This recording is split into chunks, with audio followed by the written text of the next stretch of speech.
It happens every year. Every year. Can I just tell you guys? I told you last year.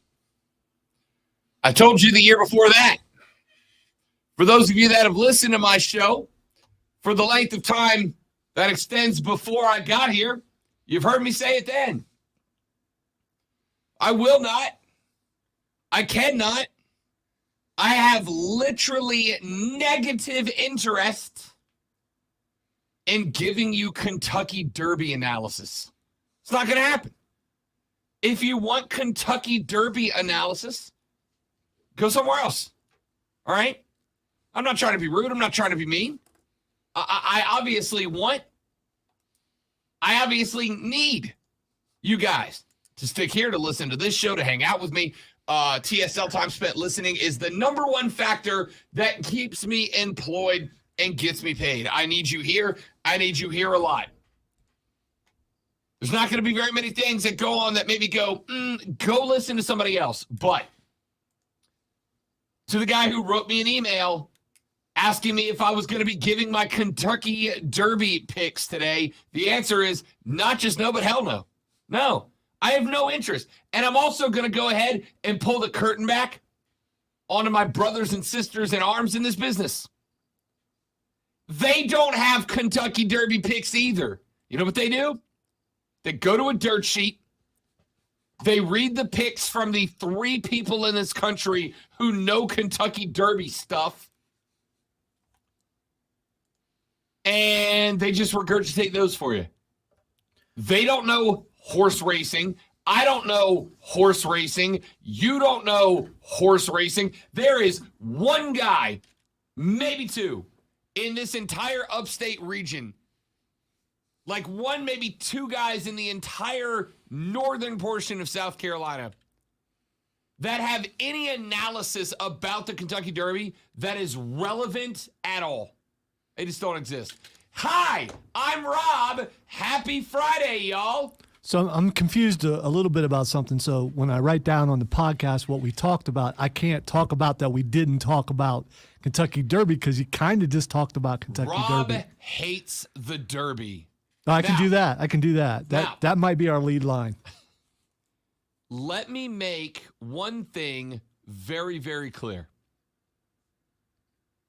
I love a Kentucky Derby party. Okay? I love a Kentucky Derby party. I know how many seersucker suits do you have? I actually do not own a seersucker suit. Okay, I still don't understand what that is, but it's like the most comfortable hot weather suit. Yeah, it's breathable. I think you've seen me in mini suits, so you know I have a closet full. Yeah. Do you have any seersucker? We should both get seersucker suits. I'd rather have a zoot suit. Riot. Remember that song? Throw back a bottle of beer, zoot suit, riot, riot. Blast from the past. Was that, what's his name from, was that Brian Seltzer? Your cool black hair. I don't think Zoot Suit Riot was Brian Seltzer, was it? Zoot Suit Riot. My Google search is just wild. Wild. Zoot Suit Riot was Cherry Poppin' Daddies. That's right. That's right. Anyway, let me clarify. I like a Kentucky Derby party, okay? I like a Kentucky Derby party. In fact, we had Michael Pius from First Tee of the Upstate on, last week? To give you guys a heads up that they are throwing a dope Kentucky Derby party set up tomorrow. And there is a better than average chance that Rob Brown will be there. I like a party. I don't need an excuse for a party. Any party is a good party, according to me. What I need to stop is and I don't even mind if you throw a couple of bucks at the ponies to make the Derby a little more interesting. Have that? Sure, why not? I'm not going to do it. You know why? Because I only bet on things I know about. Right?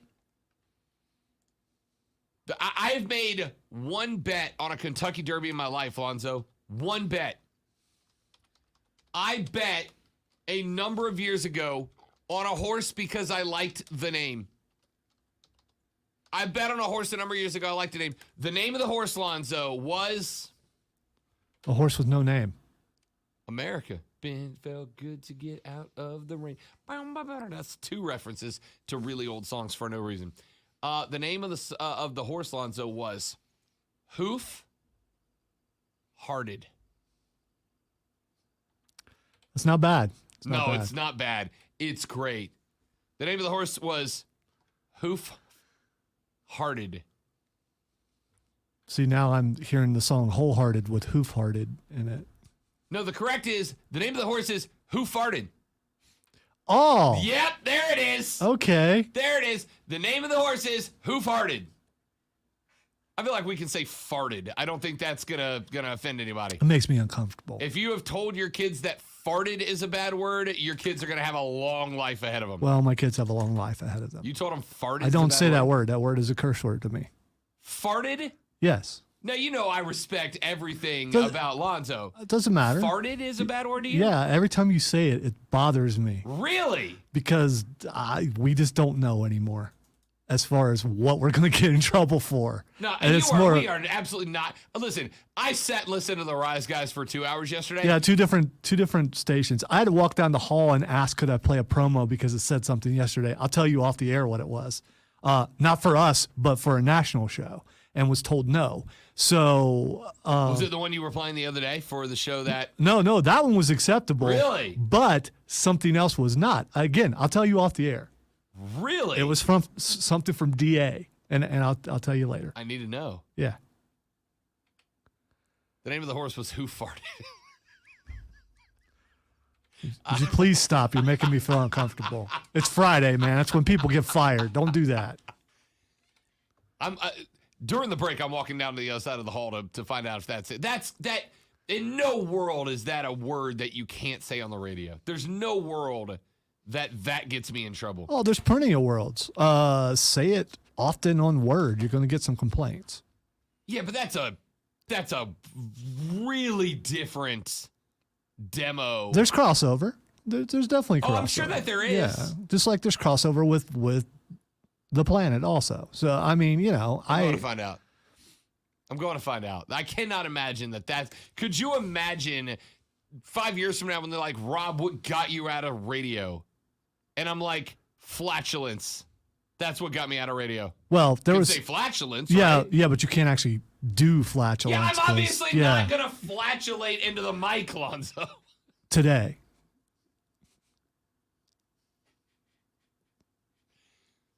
The name of the horse was amazing. I didn't say it. Texture said there's a multiverse of worlds that you get fired from, Rob. I also saw the movie, and we may or may not talk about it on Fanboy Friday later. Spoiler free. We can't really talk about that movie spoiler free. Did you dream about flatulence? Oh yeah, you can. You can talk about whether you enjoyed it. You can talk about the reveals. Were they big enough? You can talk about the ending. Was it satisfactory? So I think you can talk about it, and you can say whether you think people should go see it or not. You can also make a comparison on level, in your opinion, to other Marvel movies. So I think you can review it. Okay, fair enough. Fanboy Friday, where Lonzo and I take the nerdy stuff we talk about off the air and bring it on the air. All of this to say, do not call me about the Kentucky Derby. Do not ask me about the Kentucky Derby because you'll be wasting your time and mine. I have zero interest in it outside of a reason to have a good party on a Saturday. That's it. A lot of build-up for, what, a minute and a half or something? Racing, 2 minutes of, by the way, 2 minutes of horses racing, right? Like, not 2 minutes of super competitive athletics. It's 2 minutes of animals doing that thing that all of them do all the time. Have any of you ever, just go to YouTube and Google horses running. There's millions of hours of it. But for some reason, all y'all like to get together and pretend like for one day a year, you're friggin' horse racing experts. Well, you know, I heard that this guy over here, he was, you know, he in the last quarter mile race. Shut up. You ain't watched a horse race since last year's Kentucky Derby, you liar. I'm not sure Stat Guy is a horse racing guy. I think it's more of a haughty thing, which is why I'm surprised that you don't like it. I mean, it's a 1%er kind of sport. Listen, I got no problem with 1%ers. I've been told I am one. All right, no problem. And there are. Texter says, if we wanted to know what a lot of build-up for a minute was like, we'd ask your girlfriend. Text line's just on one again. It was a nice pin throw. I'm glad it didn't hit the glass. Yeah, I aimed it that way.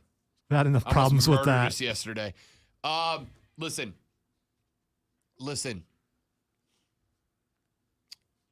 None of you care.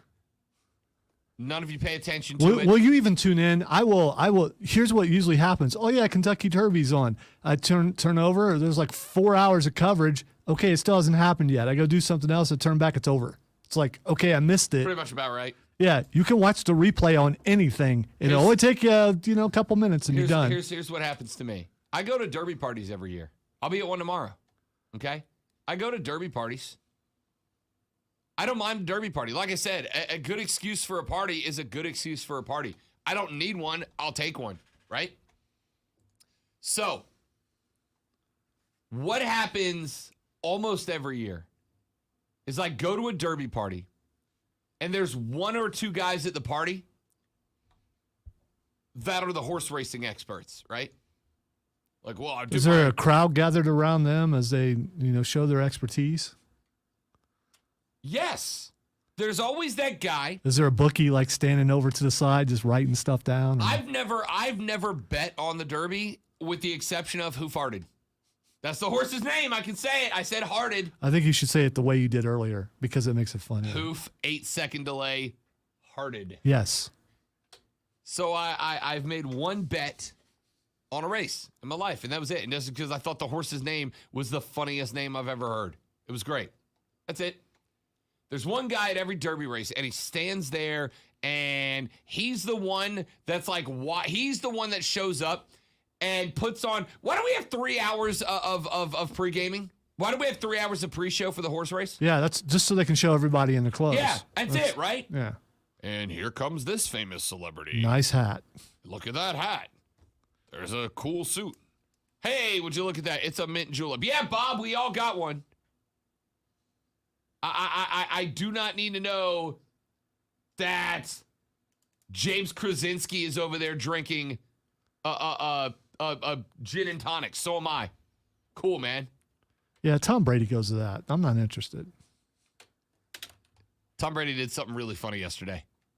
I'm going to tell you about that coming up in the next segment. Great segue. What, did he say, psych, I'm not coming back? Because that would be funny. That would be funny, but no.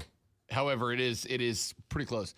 There's one guy who stands over there and he goes, well, in so many races on grass, this horse turned in this time, but when he switched to dirt, he turned in this time, and they studded him out this week, which means that, he's going to be doing this and that. But man, there's always that guy. He's got like the horse's breeding patterns down and their time on dirt versus grass and this, that.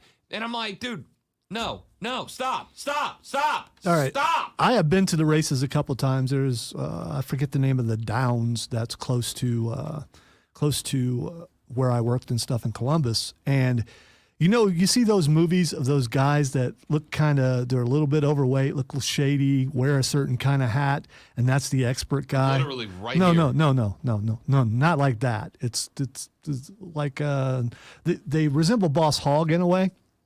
Yep. Little dumpy guy, got a certain kind of hat, not dressed in white, of course. Maybe wearing a flowered shirt or something like that. Who knows everything? And we knew that guy, and that guy would give us a couple tips every time we were there to make a little bit of cash. Sure. And that's who I picture at the Kentucky Derby. If you're those are the real Kentucky Derby guys. Those guys. If you're that guy, I will not say anything to you. Yeah, that guy never makes it on camera, but he's the guy who makes some cash at the Derby. Listen, again, I'm not even mad at the celebrities. All right? I like a good party. I don't need an excuse for one. A party for a party's sake works for me. What I cannot do is the dude that shows up and he's like, just pretends he's a horse racing expert. None of y'all have watched it since last year. And every year, I get the call. Every year I get the call. Hey, Rob, who do you have in the Derby this weekend? I don't. I don't have any horses in the Derby. I don't know these horses. I got no problem with the horses. Like, it's not the horse's fault. All the horse knows is, hey, if I run real fast around this circle, I get an apple. I got, great. What I don't need is, would you look at these incredible athletes? These outstanding athletes. Shut up. You sound like a creep. You sound like an absolute creep. They're horses. Horses run. Stop pretending like you're an expert. Here are your horses this year. Not even a funny name in the bracket this year, you know? Mo Denegal, Happy Jack, Epicenter, Summer is Tomorrow, Smile Happy, Messier, Crown Pride, Charge It, Tis the Bomb, Zandon, Pioneer of Medina, Taiba, Simplification, Barber Road, White Abario, Cyberknife, Classic Causeway, Tawny Port, Zozos, Ethereal Road, Rich Strike, Rattle and Roll. Not even a good name in the All right. Zozos is definitely a good name. I just got to say. And Cyberknife is excellent. But, you know, you're getting the gamer for me there for the Cyberknife, and you're getting Zozo. I mean, come on. Ain't getting anything from me because I've never heard of these horses before today. And here's the fun part, Lonzo. With the exception of the one who wins, you'll never hear about these horses again because in a year, they'll all be glue and none of us will be talking about them. Why do you pretend like you care? That was so mean. That was very mean. Maybe. Hey, who won last year's Kentucky Derby? Literally anybody? What was the name of the horse? Literally anybody? Exactly. It was Titanic's Fall. I don't know if you're making that up or not. Texture says you spent your first 15 minutes not talking about the Derby. Time to move on. Oh, okay. Sorry, programming director. I didn't know you were the decision maker about when I move on with my show, but I'll go ahead and do that now. I was going to say, I think they're right. Cool. Just because it's break time. That's all. All right. The texter, just that one, has spoken. So, when we come back... You could go another 5 minutes just to... I could go 3 hours complaining about this. Just to push the guy or girl who is very unhappy about it. 100%. But I won't. Because that person is in charge of the show today. So, texter, text me what I should talk about in the next segment. And I'll do that. I'm Rob. He's Lonzo. You're listening to South Carolina's best sports talk radio show. Certainly. I'm in a mood, Jack. This is the Rob Brown Show. This is the Fan Upstate.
All right, so several questions about Doctor Strange. I went to see it last night. Guess what? So did Rob. And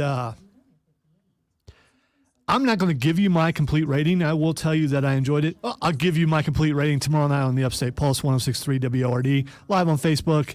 You know, you got to do that sort of thing to get people to watch and listen. And we are obligated as broadcast professionals to do the tease. Obviously, you should go see it, without a doubt. There are some things that I think they could have done better.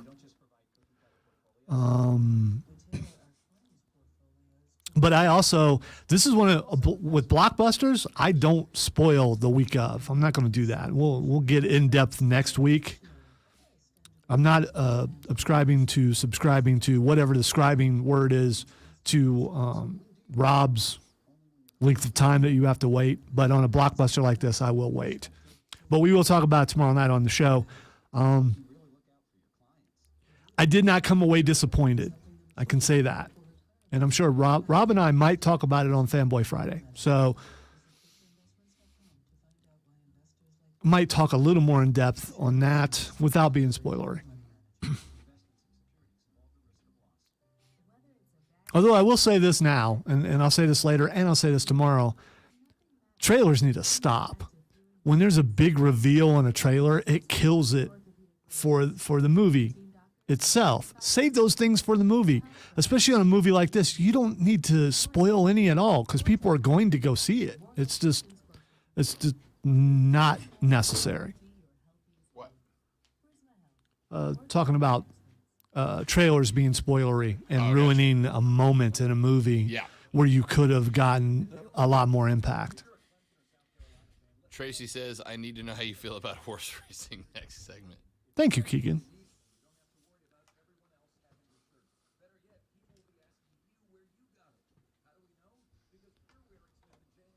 I met Jeff last night. Wrestling buddy. Oh, Jeff Luznil. Yeah. Nice guy. Yeah. Like him. He does some killer impressions. Does he really? Oh, yes. Including one of the boss. Really? The best one I've ever heard. Really? Yes. They've got a show September 24th here, and we're absolutely going. Against I don't know if I can say it because I don't know if he's announced it yet. Let me see. You're talking about Koloff. Yeah. Yes. Well, that's his name now. So he's getting his t-shirts. And I don't know if you're going to wear it, but I absolutely am. It's red. And it says Koloff Wrestling #1 with the sickle and hammer on it. And I love it. I'm absolutely wearing it. In this day and age, I'm absolutely wearing it. Probably not a good move. I'm wearing it everywhere. He brought him up last night, and I was like, dude, do you sell the shirts? And he's like, no. He's like, what size do you wear? And I told him, he's like, I'll bring it to the studio. I'm like, let's go. I said, I'll wear it on the stream. I'll wear it downtown. I don't care. I'll wear it everywhere. Yeah, Jeff's a good dude. I've had him on Pulse before and stuff. Yeah, and he's coming on the show before that September show.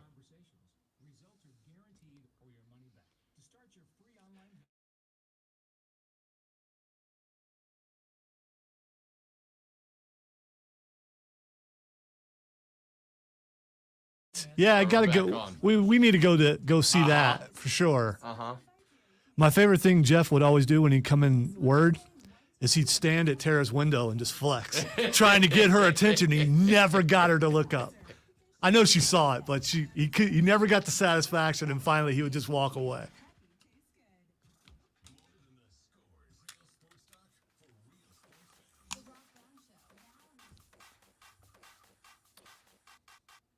Join us on the live stream, facebook.com/thefanupstate, twitter.com/thefanupstate, or find my YouTube channel by searching The Rob Brown Show on YouTube, at The Rob Brown Show on YouTube. If you got a smart TV, you can grab the YouTube app, search The Rob Brown Show, throw it on there, and watch us like the television superstars that we are. Tracy says on the live stream, I need to know how you feel about horse racing this segment. Well, let me tell you. Let me tell you how I feel about it, all right? I'm not going to do that to you.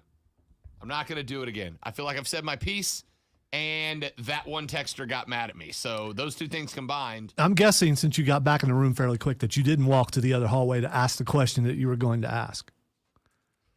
I did not. I forgot, honestly. I got so heated about the horse race. All right. Because I would like to be there when you asked that question. Oh, it's happening. Texter says, your attitude isn't very fry-yay today, Rob. Texter says, for someone not wanting to talk about the Derby, the first 15 minutes have been all Derby talk. I wonder if a horse is named Jake Paul. That's your worst effort, Texter. I kind of enjoyed it. By the way, it was 16 minutes and like 45 seconds. Yeah, so. But who's counting? I'm going to get some audio in here, Lonzo, if you don't mind. And just because Lonzo has decided he's finding things funny today, actually, you will find this funny. I was going to say I'm going to play Tom Brady audio just to mess with him, but this is actually really funny. So those of you who are intelligent and not on TikTok. I'm out. Well, no, I am not on TikTok. I should probably see there's proof there. I didn't let you finish. Yep. That's proof that I'm not intelligent. Yep. All right, I'm going to shut up now. Those of you who are intelligent and not on TikTok. TikTok is A, very lame, but B, a place where people just make like short video clips. It used to be like Vine, then it was something else, now it's TikTok. But people make short video clips and basically try to get them to go viral so that they can, I don't know, people follow me. Satisfy China. I don't know what it accomplishes, but all right, cool. Anyway, they do certain challenges on TikTok where people say, like, do this and film it and then make it your TikTok and go, I don't know. It's dumb. Anyway, one guy started a new one, and it was tell me something honest but controversial, right? So you would give an honest but controversial take. Like, for instance, you should not bring your kids to breweries, all right? That's not a kid's place. That's a grown-up's place. If you wanted to keep going to grown-up's place, you shouldn't have kids. Stop bringing the kids to breweries. That's an honest but controversial take. Tom Brady decided, I need to get in on this. And so Brady gave his controversial but honest take, and it sounded like this. New trend alert. Tell me something honest. Tuck rule game against the Raiders. Might have been a fumble. Tom freaking Brady. The tuck rule game against the Raiders, it might have been a fumble. All right, so he didn't come right out and say it was a fumble. If he would have done that, then they would have to get rid of the rule, right? If the rule is named, rule, which is the Tom Brady rule, wouldn't you have to get rid of that rule? I don't know, man. I don't know. What I know is that so I don't what? care So about the reality. So of it. I'm supposed to laugh at a cheating, drunken sot who just admitted that something that was not on the up and up. I'm supposed to laugh at that. Yeah, you are. No, because it's funny. No, I'm not. Because it's funny. I'm not. Just more proof that he's not a good person. How is that? You know what? Do you think that there's a player in the history of the league that goes up to the official and goes, hey, boss, I know it's an AFC championship game and all, but I think you got that one wrong. Go ahead and give Oakland the ball. I will tell you, in the history of the game, the last person to do that would be Tom Brady. Nobody is going to do that. There ain't a football player in or that has ever been in the National Football League that's going to roll over and go, hey, Stripes, got that one wrong. It's the Raiders' ball. I fumbled. It's on me. Every player ever is going to go, hell yeah. Just like the DB in the Saints-Rams game, who committed the most egregious pass interference of all time. And they interviewed him after the game, and he straight up said, I didn't celebrate because I was waiting for the flag. Like, he knew it. Did he walk over to the ref and go, hey, Stripes, you got that one wrong? That was pass interference. Go ahead and give them the first. No. Here's the thing. If he had, what would have happened? Nothing, because they wouldn't pick up the flag, and they've already thrown the flag, and that was, you couldn't review that. So, and then they brought about the rule where you could review it just to satisfy people like you, and then they took it away, as I said they would after a while. So, dude, how many years ago was that?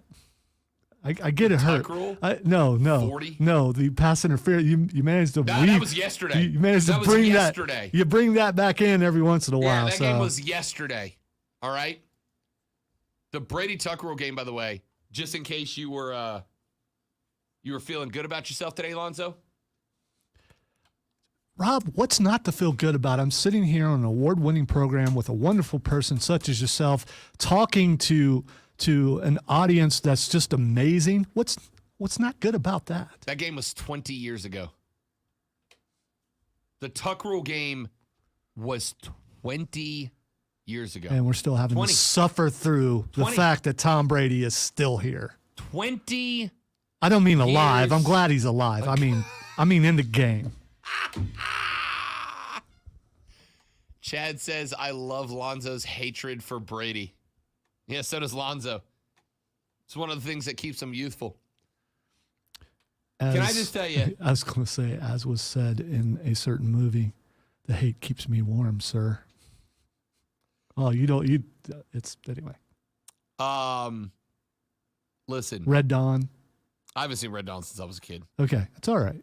Are you talking about the new one or the old one? No, the old one. Thomas Howell was being approached by, I think, Powers Booth, because he was notching his gun every time he took a guy Gets out. A kill, yeah.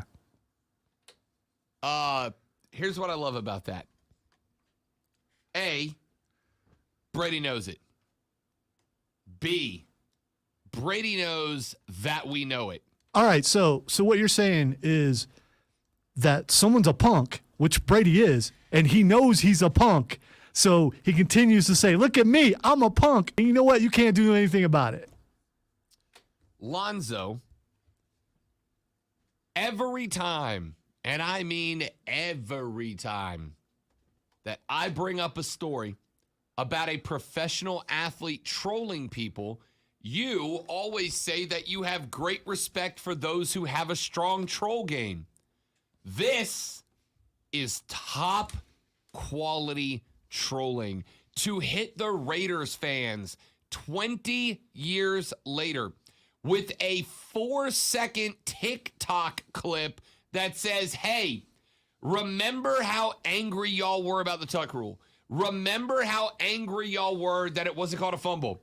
20 years later, after half your fan base probably is dead at this point, I am here to tell you that you were right and there's nothing you can do about it.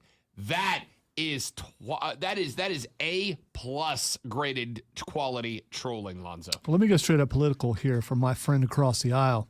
We'll just have to agree to disagree. There we go. You acknowledge it's trolling. You would at least acknowledge that it is a troll, right?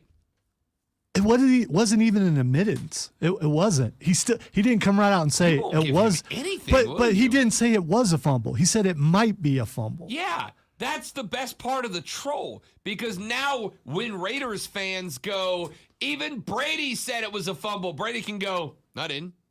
I never said that. I said it might be a fumble. I never said that. Of course, more proof of his lack of commitment. Either do it or don't do it. I retired. No, I didn't. Go away. Brady is a tool. I hope he doesn't make it out of the preseason without getting hurt and can't play. Oh, come on now. Come on. Don't risk injury on someone. Yeah, you don't want anybody to get now, if he's a true troll. What you want him to do is come out and throw about 40-11 picks next year. Well, yeah, I'd be down for that. Finally, the wall. Yeah. Finally, he has hit that wall where people are questioning, maybe he should have stayed retired. This is the worst season since, they went 0 and whatever. Yeah, I don't wish injury on anybody but the worst. I just hope he comes out and throws about 15 picks in the first. And 3 when he weeks. does that, I want him to do what he always does and blame everybody else and just be blowing up on this on the sidelines, throwing his iPad, all that kind. You act like you've never seen him do that before. I don't get why that angers people so much. That athletes have reactions By the way, to bad play. him doing that brings me joy because he's not happy, and him not happy brings me joy. It might have been a fumble. Well done, Tom. It might have not been a fumble. Well done, I Tom. mean, way to commit. Well, I mean, if it. Right. Zach says, my only hope is one of Zoe's descendants marry one of Brady's descendants so they can be linked forever. Yes. Yes. I'll be dead 200 by years from now. I'll be dead by then. What do I care? And if one of my descendants marries one of Brady's descendants, they're probably going to be well off because he's made so much money. He's taken care of generations. Yeah, you ain't wrong. Texter says, first segment was all about a topic Rob hates. Second segment is a topic Zoe hates. What a fun Friday. I said Fridays get weird. I never said they were fun. I said they were weird. All right, here's what I want. You get that stuff out of the way. Yeah. And then Get you're, the van out. Yeah. So we've done a segment about something I hate, a segment about something Zoe hates. Texter, send me a thing you hate via the text line. Preferred Home Services text line 71307. Text us, started with the word fan, and tell me something you hate in sports or life, whatever, I don't care. Text us something you hate in sports or life to 71307. Start your text with fan. Lonzo and I will react to those things when we come back. Because, why not? The first hour, we're just getting it out there, man. Put it out into the universe. What do you hate on a Friday so that we can get into the stuff we love in hour number 2? I'm Rob. He's Zoe. This is the Fan Upstate.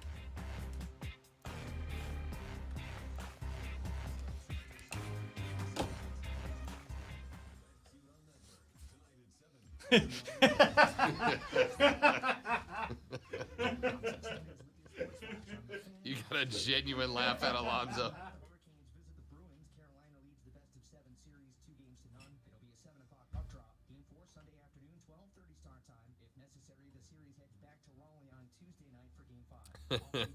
Tracy, you genuinely made Lonzo almost fall out laughing. That was spectacular. Well done. Very well done.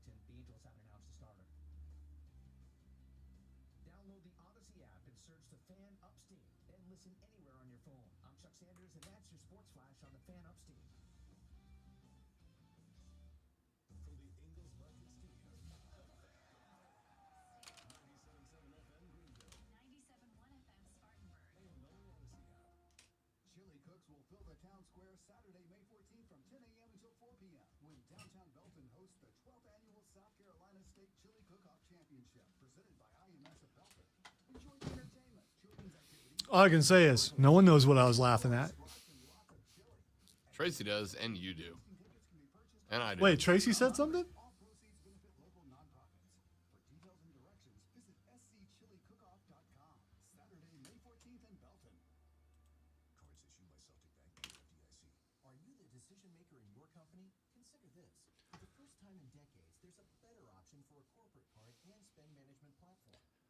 By the way, he extended the cape on that picture. It looks really, really good. Kind of what now? My cousin extended the cape. Yeah.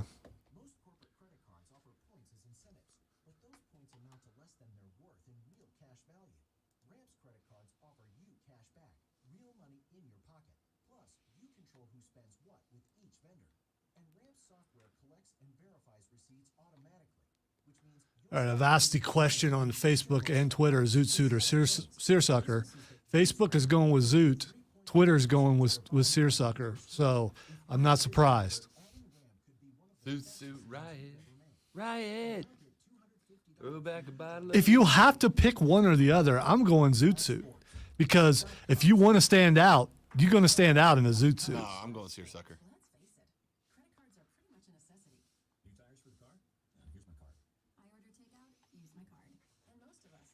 Tim Frisbee threw up a nice Cab Calloway thing. I saw Blues Brothers. I know who Cab Calloway is. And I thought his suit was sweet. Although, for someone with a long torso such as myself, the tails part probably wouldn't have to be as, I don't know.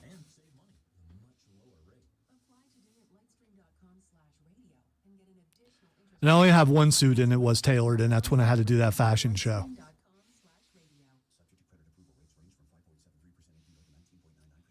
I need a new suit. I actually just need a new shirt and pants because the jacket's already picked out.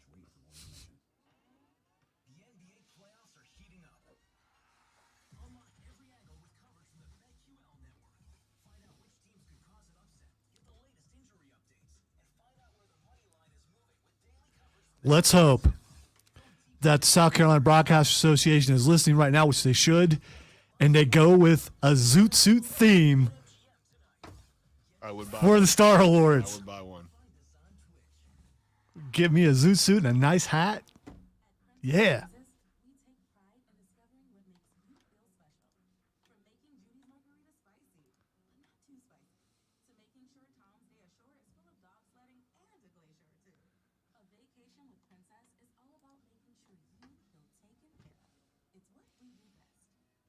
So Diesel liked Tim Frisbee's comment. So now I'm on my Zoot Suit thing. Oh, gotcha. So now I'm picturing Diesel in a Zoot Suit. And dude, he can rock anything, so it doesn't matter. I mean, it's all about the manicured beard. I mean, it's going to stand out no matter what he's wearing. But he wouldn't be caught dead in a Zoot Suit. I don't know. I could see him going for it. I don't think he would. The seersucker, I could see him doing If it that. was a situation where it was like mandatory that he wear a suit, I could see him going that way to prove a point or to stand out.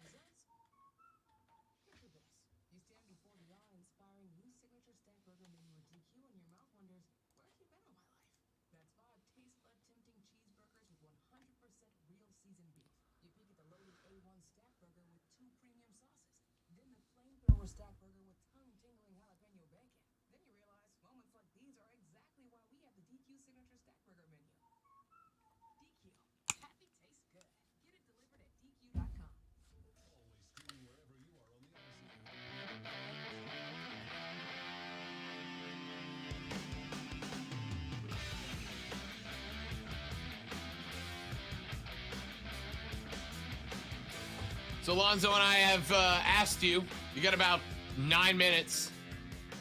Text me on the Preferred Home Services text line, the thing you hate in sports.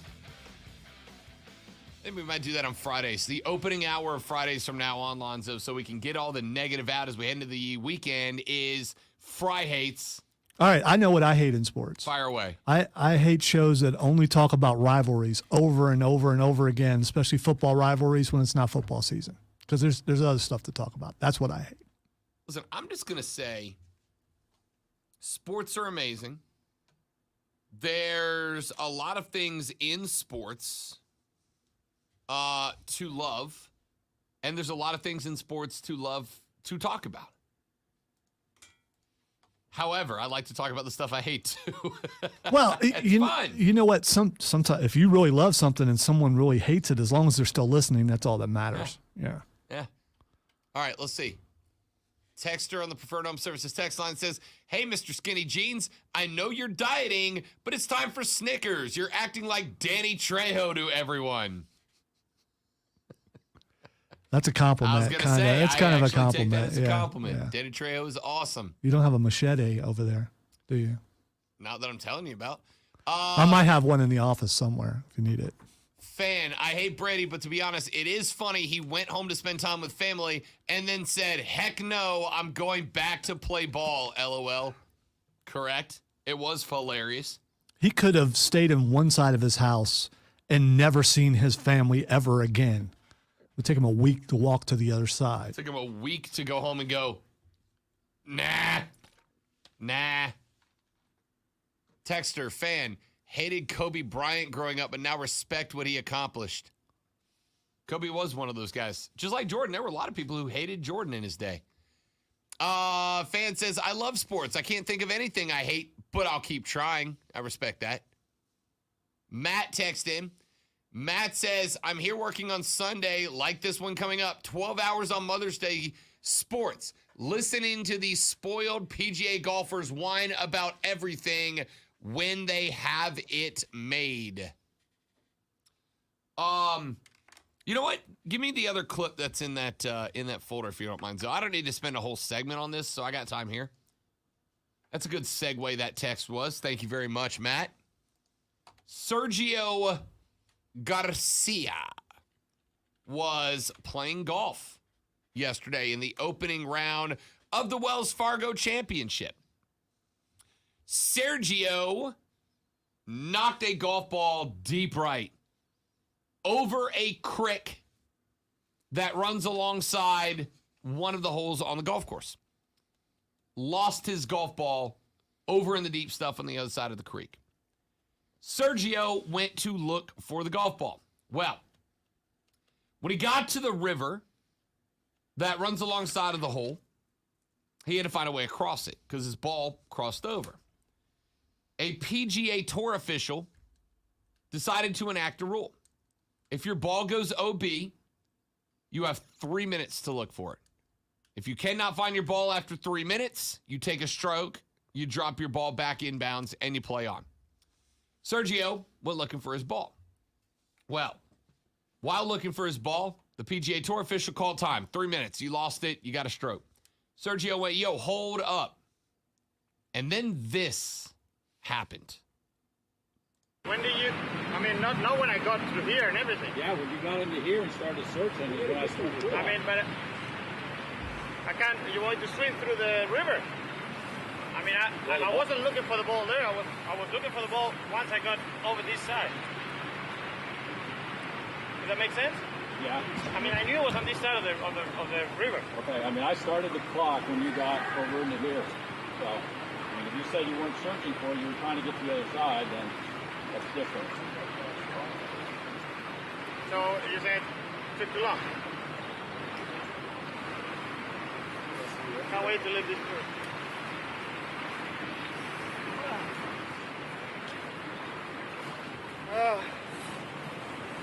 Can't wait to get out of here, my friend. Well, Garcia, as you heard, pleading his case that the clock for the commencement of the search should not have started until he made his way across the stream. I don't have to deal with you anymore. Sergio got mad because the rules official started the clock before he crossed over the river. He said, whoa, why'd you start the clock? I had to get across the river. And by the way, I love the passive-aggressive smartassery there when Sergio said, Lonzo, did you want me to swim across the river? I thought it was a great question. It's a great line. Yeah. And he's right? Like, he's right. He had a point. He should not have started the clock. The ball had to be across the river, or else it would have been out of bounds. It would have been the rough, but not OB. So the dude started the clock before he crossed the river, and he went, would you want me to swim across it? Which is a great question and a fine question. But the rules official and the PGA wouldn't budge. Sergio said, I cannot wait to get off this tour. I cannot wait to get off this tour, which tells me Sergio's moving over to the Saudi Golf Tour, right? Their first event's coming up in London. Now, here's what we're going to talk about coming up in just a few minutes on the show. One of the guys, one of the biggest names, nope, scratch that, the biggest name that is joining the Saudi League is Phil Mickelson. Yesterday, we found out why Phil Mickelson might be making that move. It's a money thing because a book came out. Alan Shipnuck wrote a biography about Phil Mickelson, about Lefty. And according to the book, Lonzo, Phil Mickelson was involved in an insider trading scheme. And after a federal auditor stepped in to find out exactly what was going on, According to this book, that federal auditor found that Phil Mickelson from 2010 to 2014 lost over $40 million just in gambling debt. I shouldn't say debt. My man had 40 mil to gamble away. But he lost $40 million. Is he out on the street gambling. now? Is he destitute? No, I mean, Phil's fine. Yeah, I'm just... Because he has a lot of money. Okay. Is he going to jail like Martha Stewart did? Nope. Okay, Nope. I'm just curious. A lot of money does Phil Mickelson. But still, $40 million in gambling. What the hell are you gambling on, my guy? Like, how confident in your picks are you? Somebody did the math yesterday. That means from January 1st, 2010 to December 31st, 2014, Lonzo, Phil Mickelson had to lose about $27,000 a day. All right, so if he lost that much, how much did he win? I mean, if he lost it, I assume this is a net loss. I could be wrong. I haven't read the book. Because if he lost 40 and he won back 10, he only lost 30. Right. Right? The story is more about what he lost, not that maybe he won some too. It could very well be that he gambled 120 million and he won 80 million back. Yeah, well, he still lost $40 million. We haven't read the book, but if you're trying to make people read the book, you're not going to point out that he may have won it all back. Listen, he might not have. I don't know. The story might be he gambled 300 million and he won, 260 million. He still lost $40 million gambling, right? So if I'm playing the baseball gambles when I host my nationally syndicated radio show on Saturdays from 1 to 5 on the BetQL network with Cody Decker, former MLB player. If I lose $50 in a weekend, Zoe, I take a month off. My guy dropped 40 mil and was like, well, what are you going to do? Guess I should go play for the Saudis now. How much did Michael Jordan lose over his career? I mean, these guys have it. How much has Charles Barkley lost? I get it. And this would not be a story if it wasn't connected to the guy who was pushed the Saudi league. And now you got guys like Sergio on a PGA event saying, I can't wait to be done. Take a break. When we come back, the perfect example of why baseball's unwritten rules are stupid. I'll explain that next on The Rob Brown Show. This is the Fan Upstate.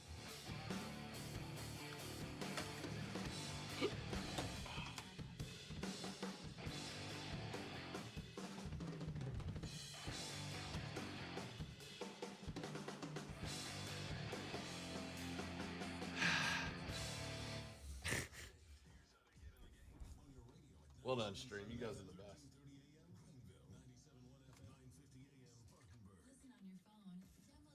Oh.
cheaper, and you can get it online. Just go to 4hims.com/radio.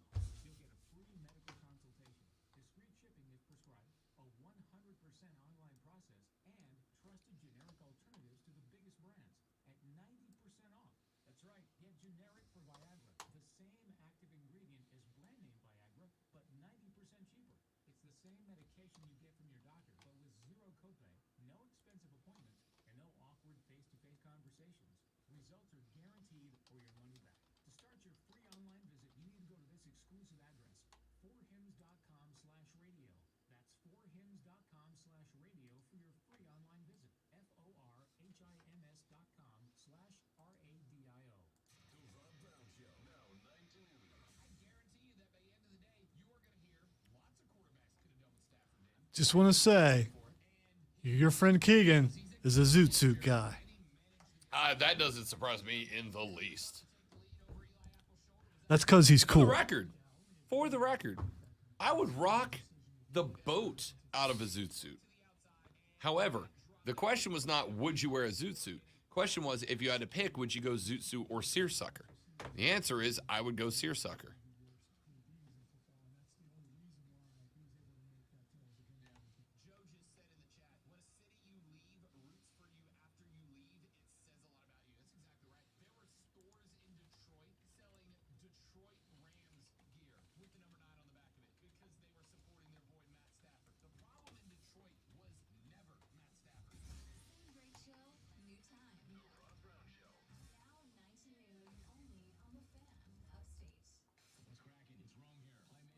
What's cracking?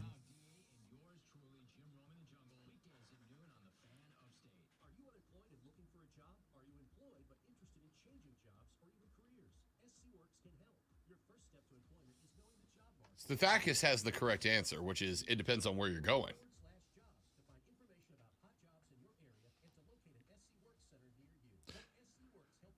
See, that's the problem with asking the question. People want to put stuff on the question. You need too much clarification, too much. Can't you just answer the question one or the other? Which you just did. You said you would prefer a seersucker, and that's fine. And Keegan answered the question too. Right, it's not. Quit putting more stuff on. Just answer the question, or don't answer the question. Stathakis has a point, right? Because if you ask me that question and then I put on a seersucker, and then you take me to like a dance party, I'm going to be like, if you make the either or question an obvious answer, then what's the point of asking the question? You leave it vague on purpose so the individual person has to think about it. Not I'm going to a horse racing party, I need to wear this. Or I'm going to a throwback party, I need to wear this. No. It's which one would you choose? Maybe I should have said, which one do you prefer? Oh, I forgot to. All right, next break. I'm going down the hall. I have a question to ask. Oh, yeah. Do you want to know the word that I couldn't say? Yeah. You can say it on the stream. Mute me. Okay.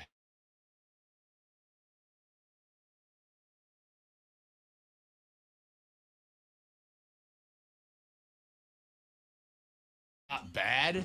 It was, that Pennsylvania. Yeah, no, he calls it that. I heard him say it about 9 times this morning. Yeah. And so I'm thinking, okay, it was on the air. No one's in here. I feel like that you can't get in trouble for that word. That's literally what it's called, right? Again, this is how subjective it is. Who told you no? Somebody here? Really? Yes. Really? Yes. The same one who said it was okay for Bob to say. Yeah. It's still funny, by the way. Still amazing. The things that I have to go and ask. I mean,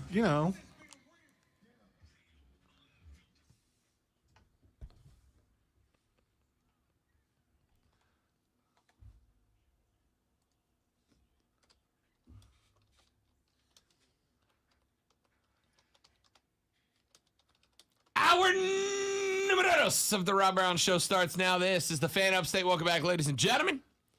I am Rob Brown.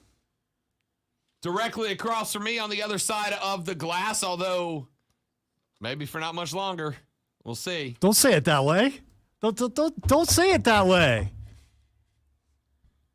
That was dramatic, wasn't it? Yeah. I just realized that came. What I meant was the glass may be going away soon, not that one of us will be. The glass may be departing soon, so we will no longer be on the other side of the glass, both literally and metaphorically. It will just be metaphorical. We're having a good day, too. Why you got to do that for? Why you got to put that bad mojo out there? A couple of things I want to get into, and I'll jump straight into it this hour. We talked yesterday about the college football stories that had broken throughout the week. Number one, the commissioners of the Southeastern Conference and the Pac-12 commish are both headed to D.C. to ask help from the federal government to put regulations and limitations on name, image, and likeness across the country. And I ended the show yesterday by saying, I find it amusing that so many people who love to talk about how much they love free market capitalism, they love the free market. The free market is good. Let the market decide everything. Are the same people who are anti-NIL. They don't like the NIL. It's hurting college football. It's bad for. Is this, if I hear one more time the question, is this what we want college football to be? What? Define it. Define what you think is bad about it, right? Every discussion, every debate, every argument must begin with the definition of terms. If you do not have mutually agreed upon definitions of terms, you don't have a debate, a discussion, an argument. You're wasting your time.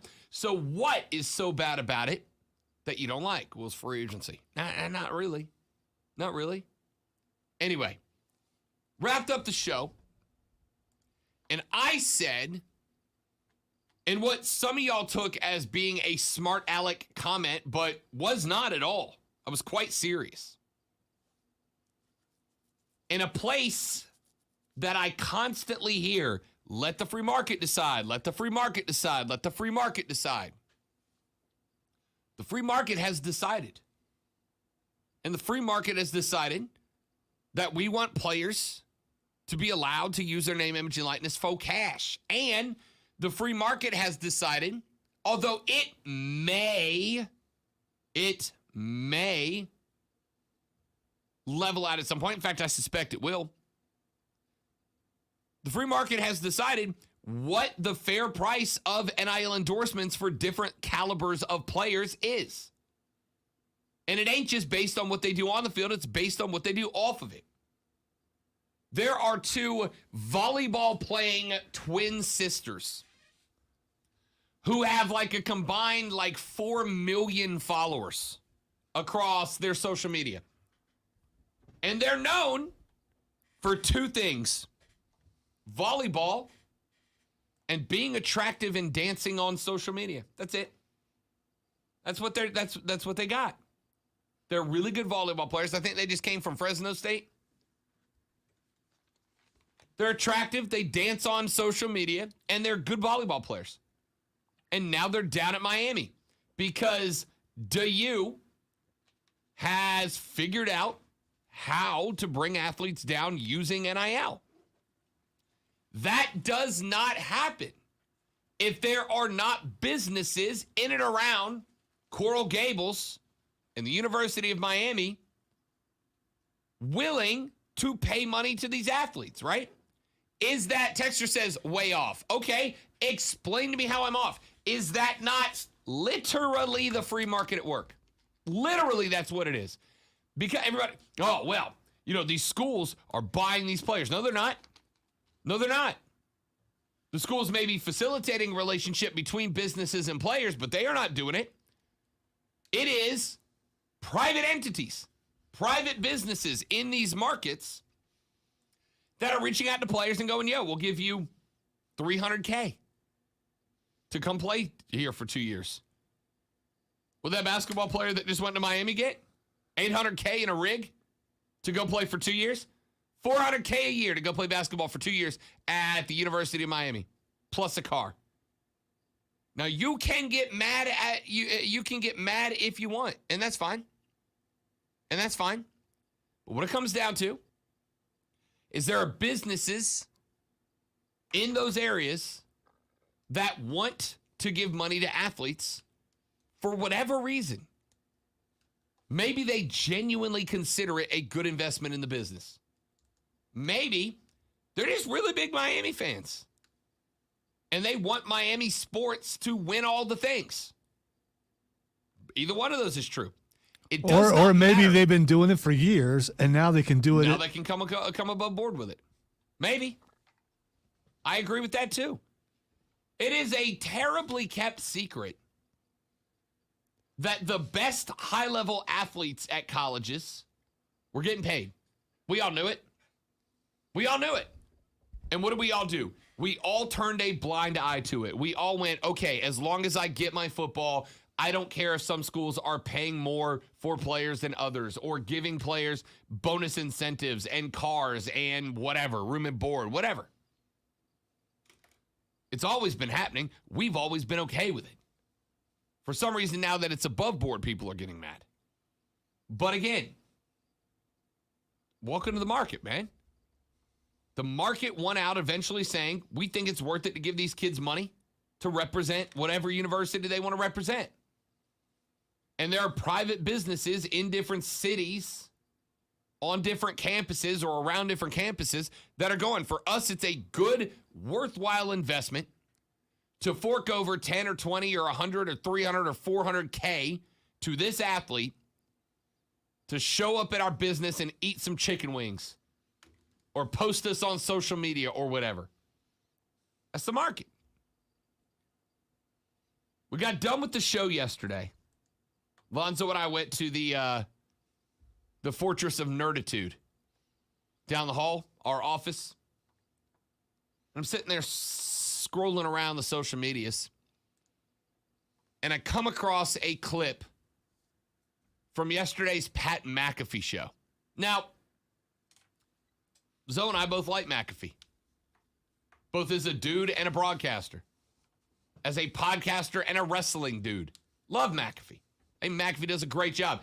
McAfee is what my show would be if it wasn't for the FCC. All right? Love McAfee. Love how he angles himself, loves the show. Don't agree with everything he says, but I like the show. And McAfee started talking about this. And I played it for Lonzo. Because I said, you know, there are days when we talk about stuff like this. And I don't wonder to some degree if I sound like an idiot. I have had these conversations, and we've had days where we finish, and I go, did that make sense?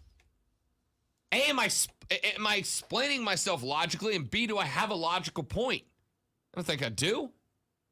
But I've listened back to segments and gone, Rob, that sucked. Do better. Do better, man. And I was having a moment like that yesterday. It's like, did I do a good enough job explaining myself? Not saying you should agree with me, but did I do a good enough job presenting my argument? And then I turn on McAfee's show, who's talking about it. And what did McAfee say? Pat McAfee said, this is capitalism. This is the market. This is what the market is determined. And if you're one of the people who has a problem with this, you have a problem with free market capitalism, because that's exactly what this is. Exactly what this is.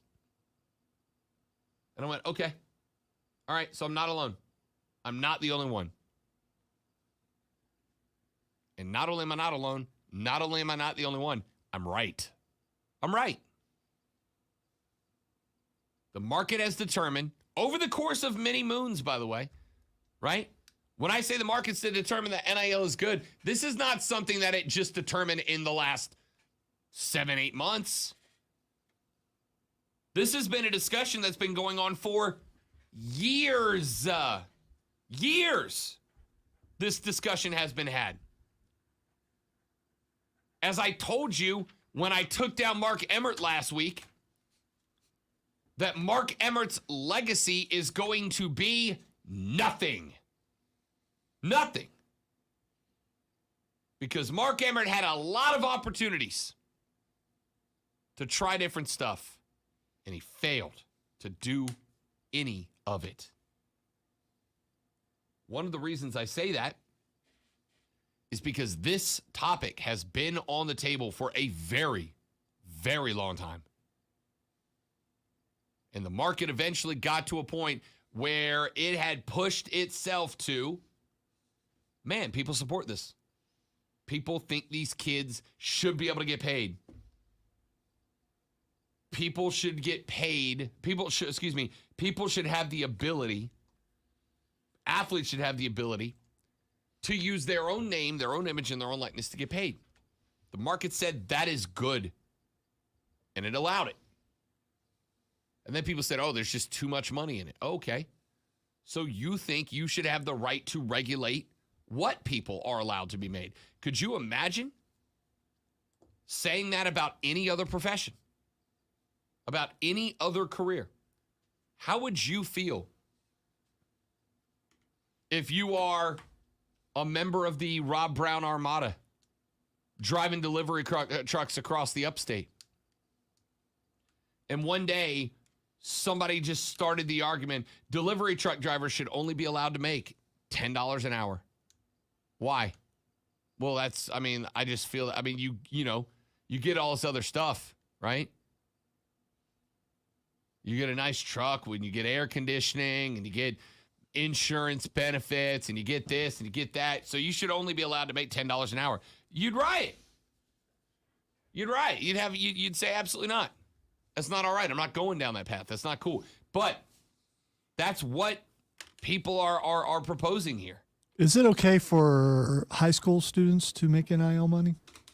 I've got no problem with it at all. Is it okay for rec league kids to make NIL money? No problem with it at all. Okay. Here's my question.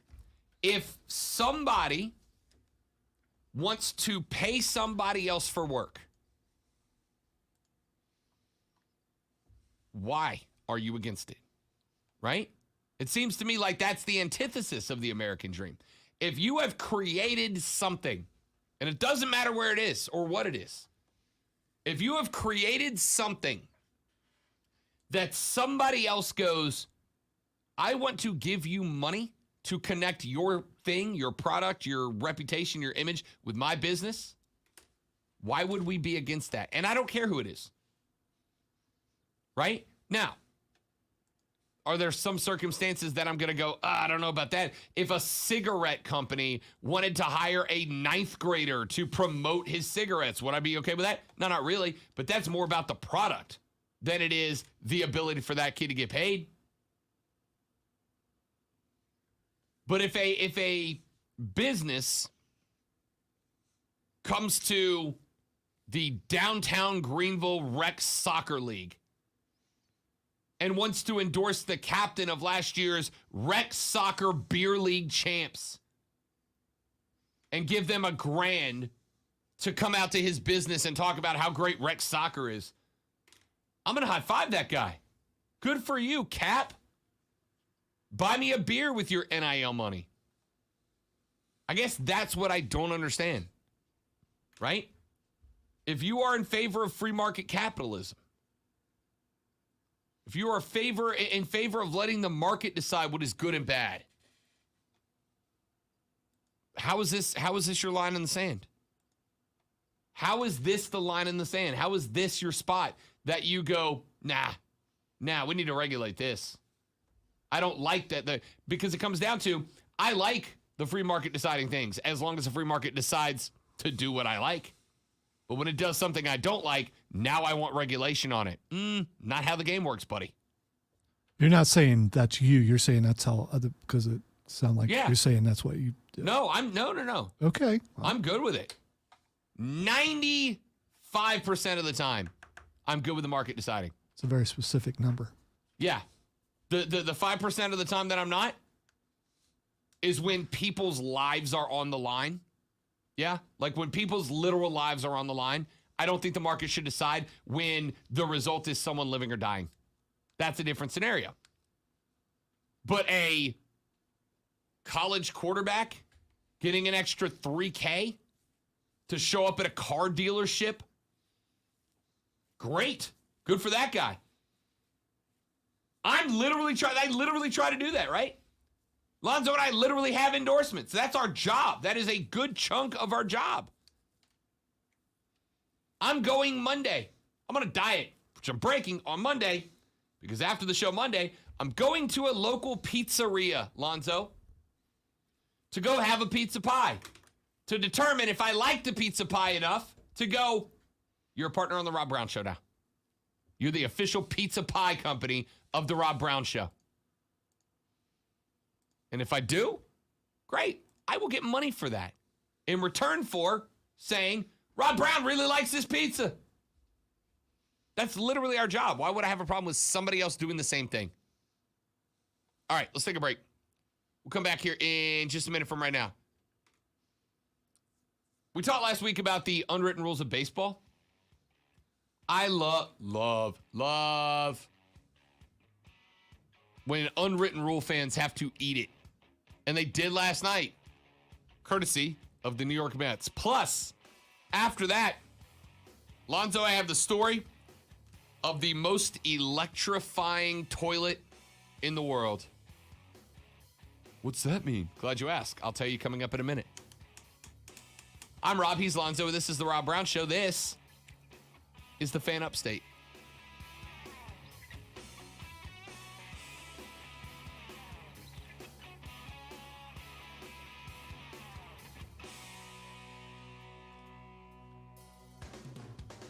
Ladies and gentlemen, let me tell you about my friends at Prisma Health. Prisma Health are all across the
Ladies and gentlemen. Yeah, I did that on purpose because I just stole all the Rob's thunder, and now guess what? He's going to tell the story on air. I was going to say now you have no time to tell it on the stream.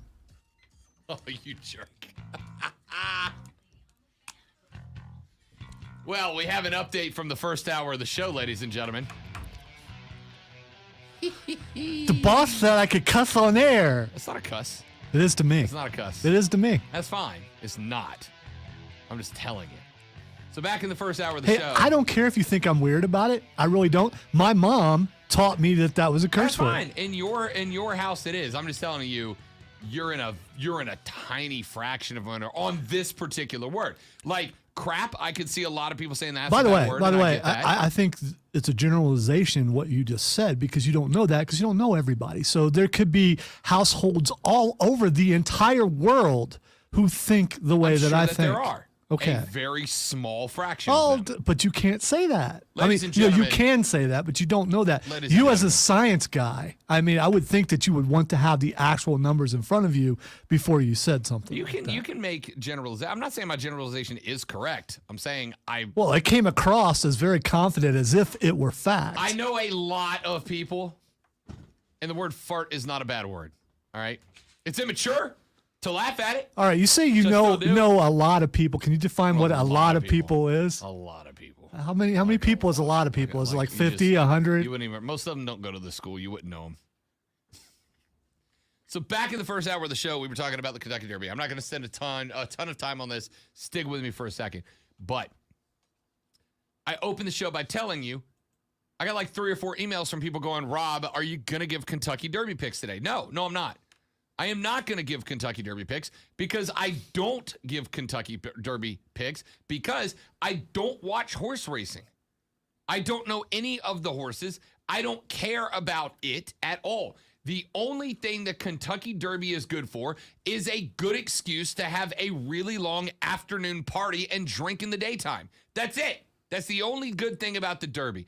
If you got rid of everything else about the Kentucky Derby and you kept the party and the mint juleps, I would still have the same excitement about tomorrow. All right? Mint julep seems like.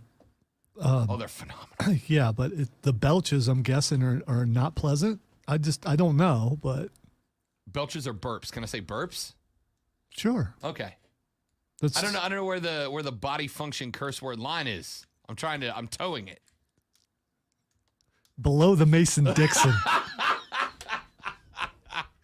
So, I told the story about how I hate the Kentucky Derby. It's a dumb event. The only thing that's good about it is the party. And great Kentucky Derby parties. I'll be at one, right?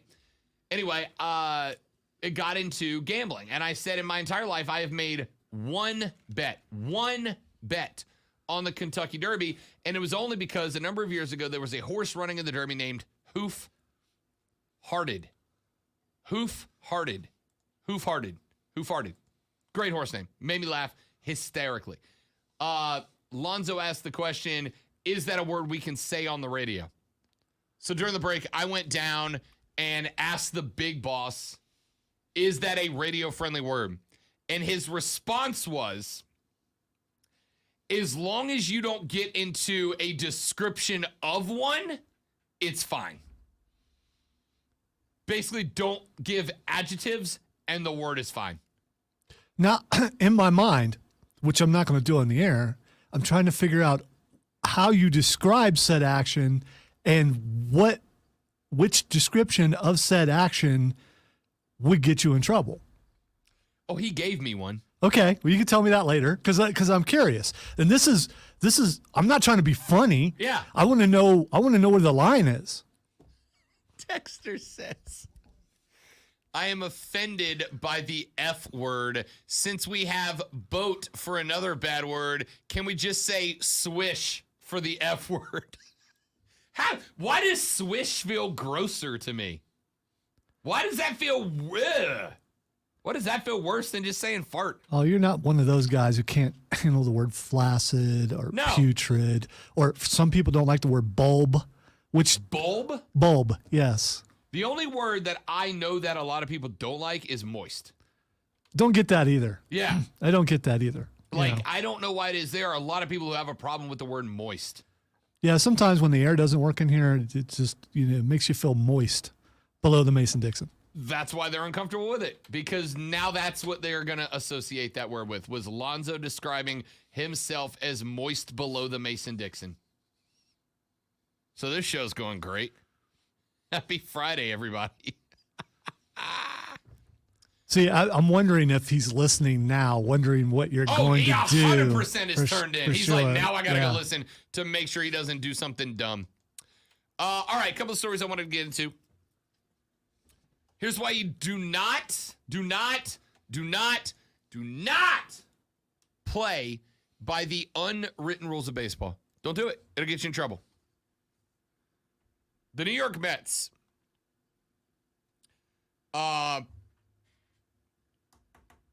in the ninth inning trailed by 6 runs.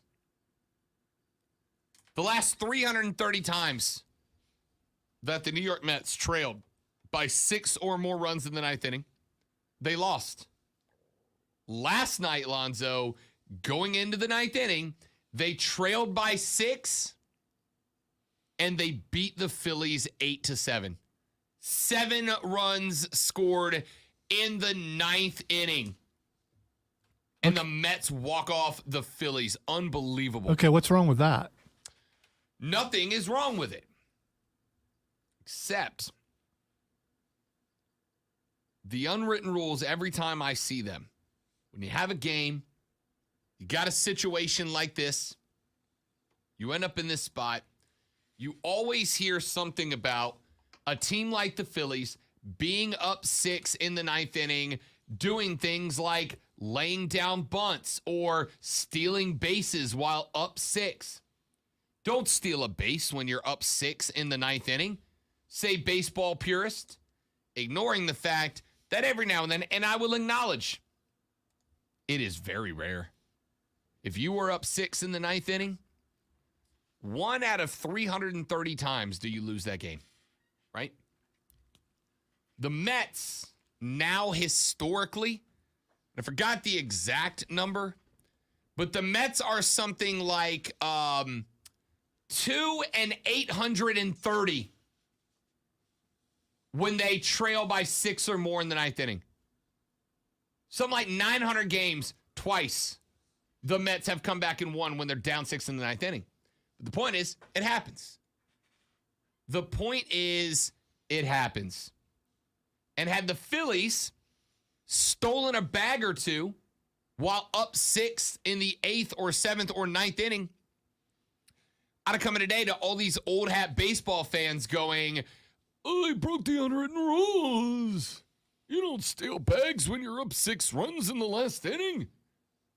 You might, I guess, offend somebody, hurt somebody's feelings. Really? That's actually a... Yep. If you're up 6 in the ninth, don't steal bags. That's Is an it unwritten rule. It's specifically 6? It's up a lot. That's the fun part about unwritten rules. They're not definite rules. Okay, all right. So... But I'd say 6 is in the ballpark of the number that people will tell you, if you are up this many in the ninth, don't steal bags. Yeah, well, they were, and they lost. This is the equivalent of going in for a touchdown, even though you're up by 35. Yeah. Okay. Yeah. All right. You know? If you can't stop it, that's on you. Yeah, that's it.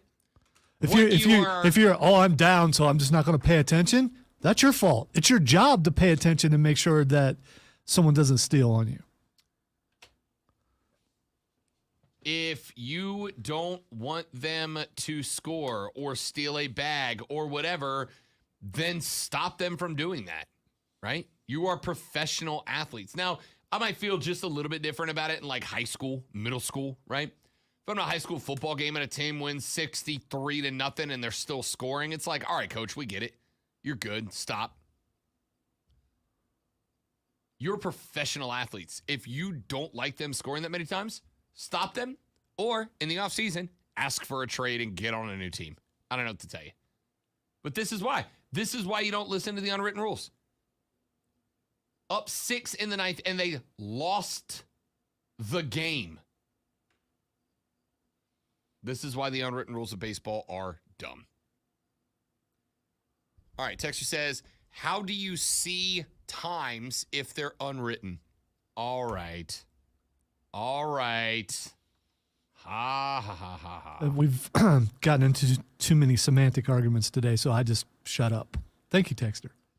Semantic arguments. I hung out with Chris Evans, Captain America, down the hall, away from the studio yesterday.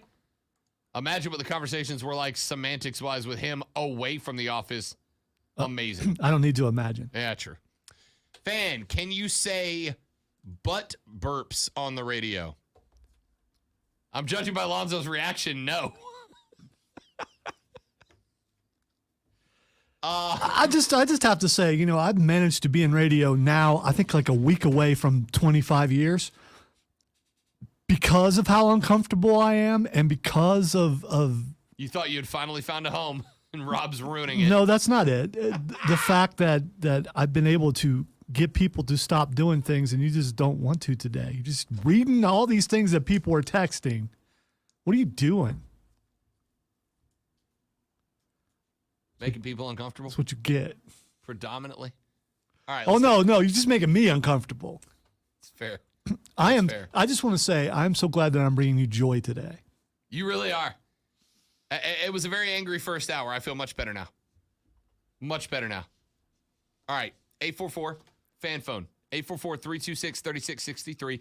844-326-3663. You can also text us on the Preferred Home Services text line at 71307. Start your text with FAN, F-A-N. We will read them on the air. Let's take a break. When we come back here in just mere seconds from now, plenty more stories to talk about. Are you good? What? Toilet, man. Electric toilet.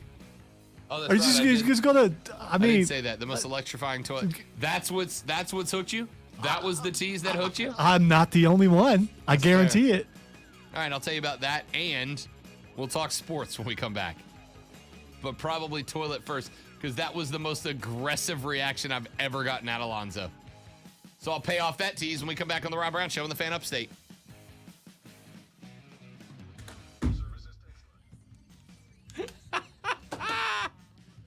Today's show is weird. Butt burps, It's always really? weird on Friday. Yeah, I didn't intend for it to be. It just is.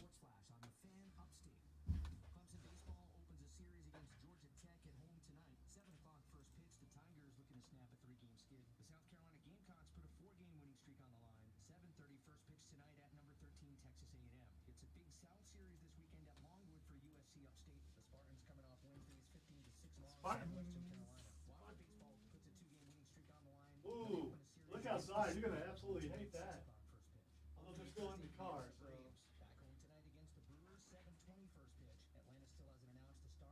Oh, no. Just pull ahead into a parking spot, you jerk. 6 feet more. You're in a parking spot. You instead are covering up four parking spots. We got four. Four. Five. Because the front left wheel is in another. They are in 5 parking spots. I don't care. I'm not going to say a bad word, but I want to.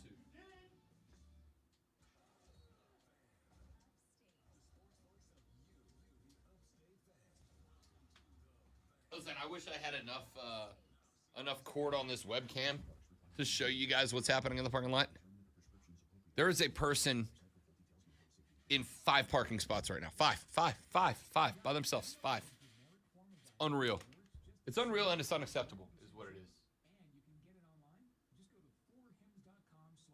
Infuriating.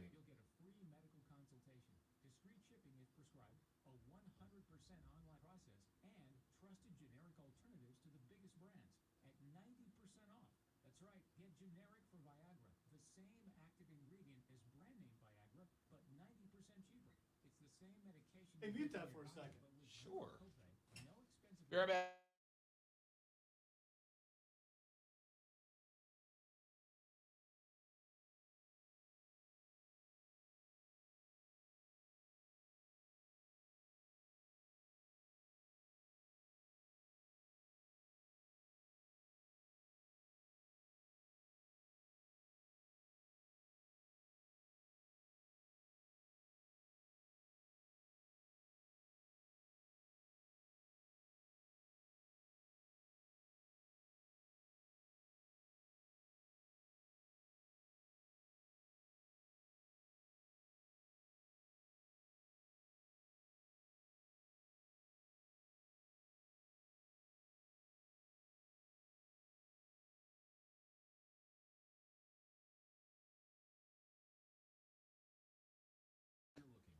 I'm coming back on stream Wait, it's not at work? to tell you guys there are things that I will exaggerate on air for the sake of making myself and others laugh. No. Very rarely, but there are things. The parking thing is not an exaggeration. The parking thing genuinely infuriates me, like a lot.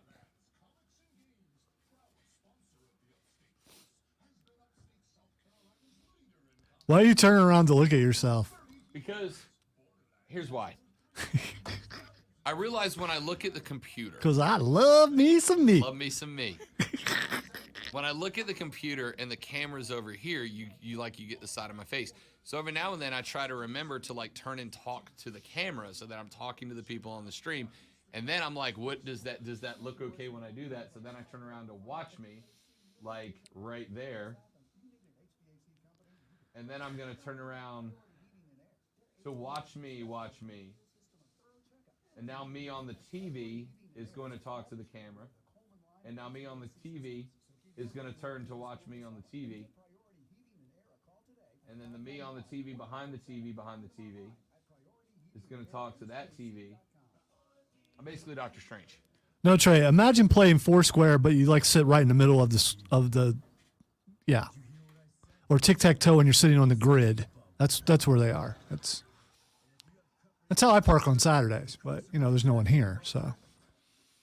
But now I do it on purpose because I think somewhere Rob knows. I am tempted to start sending you pictures about how I park every Saturday just cause. Oh, I've seen it. You get the pass for two reasons. Number one, you're Lonzo, and I'm not going to say anything to you. Number two, I know for a fact this parking lot's empty at 7 o'clock on Saturday night. Yeah. If I ever came here for work that would imply that there's no one here but me, and there's plenty of people here. You and like 3 other people. Right. You don't understand what I'm doing. No, I get what you're saying. Yeah. There are people here. Yes. I'm saying we aren't dealing with the chicken place and the dentist place and the therapy place over there.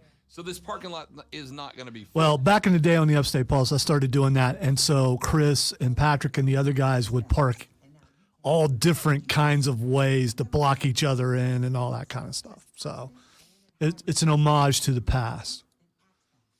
It's not a troll. It's an homage.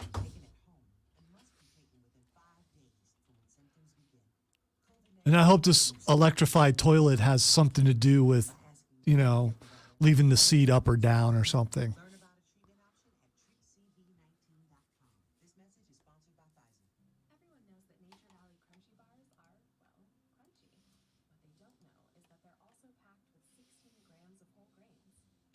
Have you read any of the email that we get from corporate?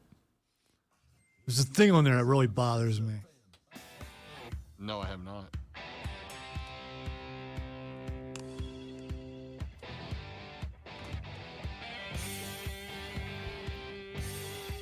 All right, listen, we're going to do a lot of sports, but it's Friday, it gets weird, and honestly, I've teased a lot of random stories. I have never seen Lonzo literally throw his hands up in the air over wanting to pay off to a tease like I just did about the most electrifying toilet of all time. I'm just a listener right now, and I'm representing the peeps, and the peeps want to know.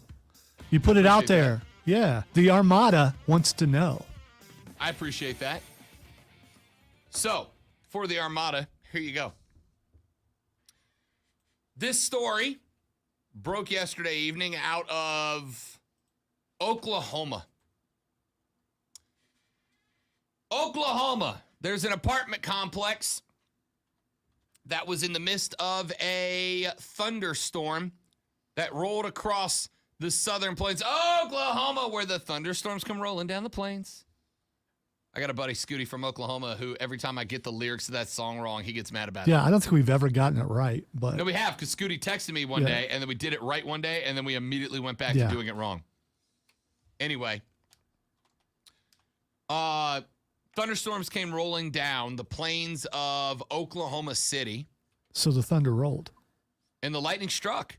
Quite literally, because a bolt of lightning struck an apartment complex east of Oklahoma City during those thunderstorms. Now, lightning hits buildings all the time, Lonzo. Lightning hits buildings all the time. And there's a better than average chance, especially those of us that work in skyscrapers like we do here at the palatial Fan Upstate Studios. There's a pretty good chance you have actually been inside of a building that has been struck by lightning and you wouldn't know about it, right? Because ordinarily the electricity dissipates throughout the building. They're designed that way to spread the electricity out so that it doesn't, fricassee you. Well, Wonder how many years it took to figure that out. lots of crispy dudes. All right. Lightning hits buildings all the time. This time, however, it got pretty bad because according to local news station KFOR-TV out of Oklahoma, an intense bolt of lightning hit the apartment building.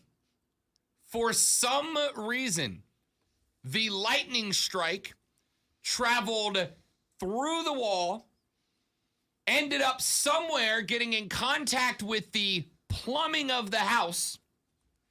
The lightning bolt then traveled through the plumbing of the house, electrified and exploded a toilet inside of this poor, unfortunate soul's apartment. Wait, was someone on said toilet? Fortunately, no one was given the toilet the business at the moment. No one was hurt. No one was injured.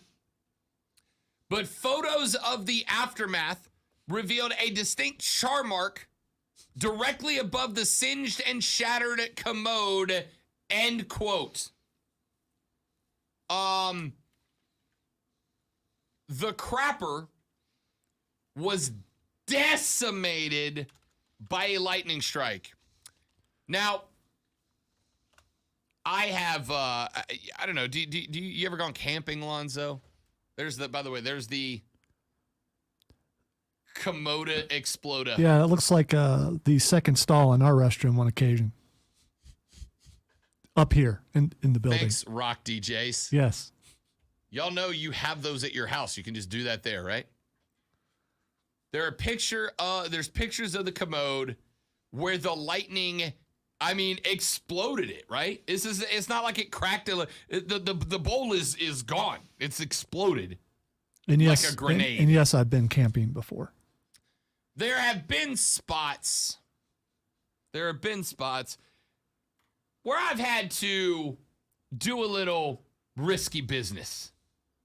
You're like, oh, this has got to happen. It's an emergency. Go as the bears do. Correct. Yes. Correct. As the old expression goes, does a Rob poop in the woods? When he's camping. That's how it works. And I've always been there like, oh, what would happen? Because my brain's weird. What would happen if a bear came around that rock, right? What would happen if I slipped and fell into the river while this was happening? Never once have I thought to myself, in the safety, security, comfort of my own house, of my own bathroom. That is the sanctum sanctorum. That is the fortress of solitude. Ladies, let me tell you a little something about men. If we go into the restroom and the door closes behind us, that's our alone time. That's our good time. That's our quiet time. It's our reading time. It's our thinking time. It's about our whatever time. All right, just leave us alone. That's the one time we really just want to be left alone. And now, Lonzo, every time it rains,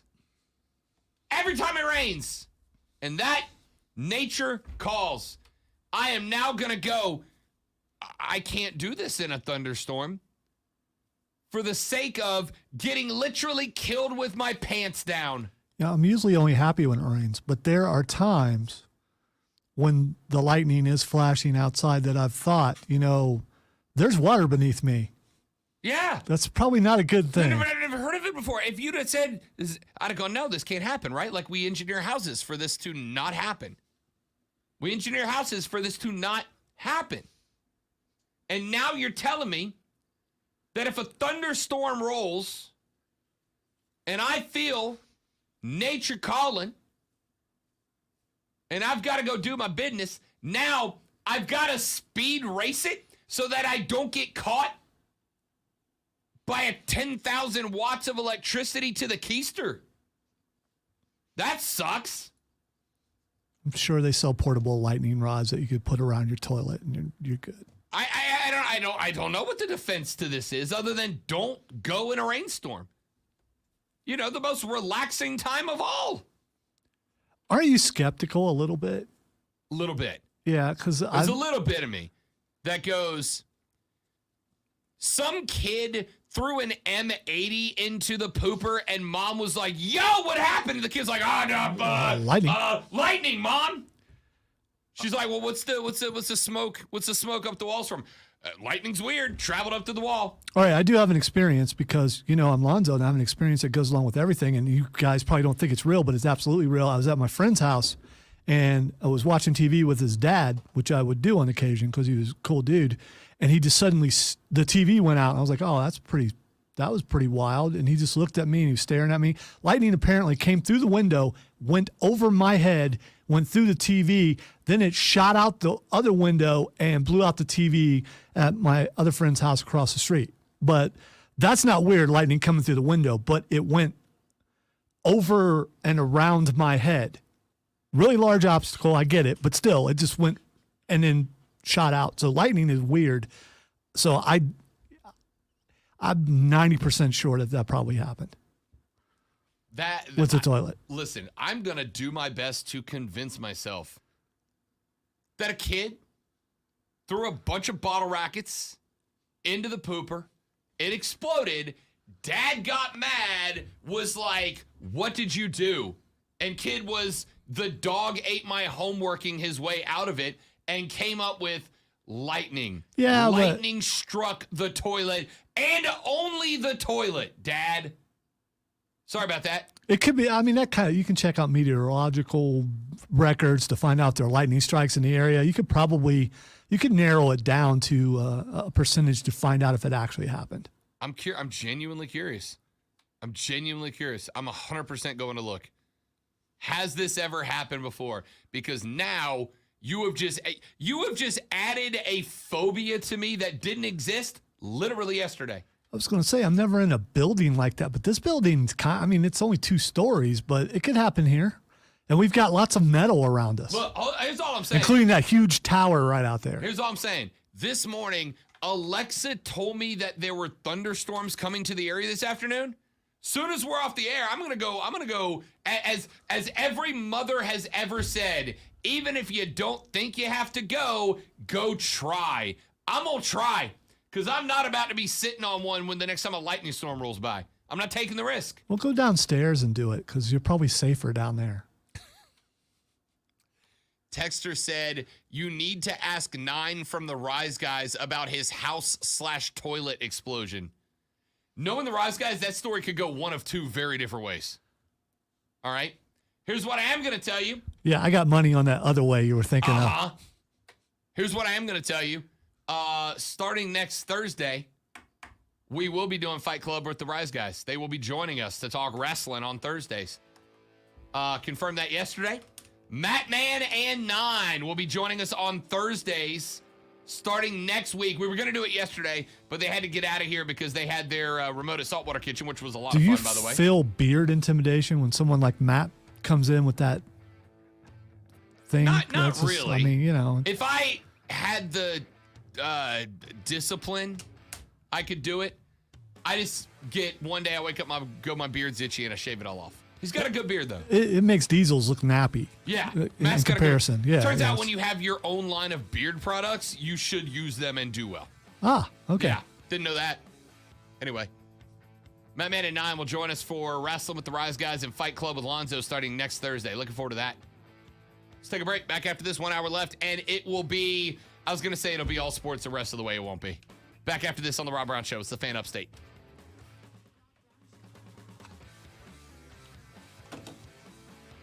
Oh. What did the, you started a conversation about the,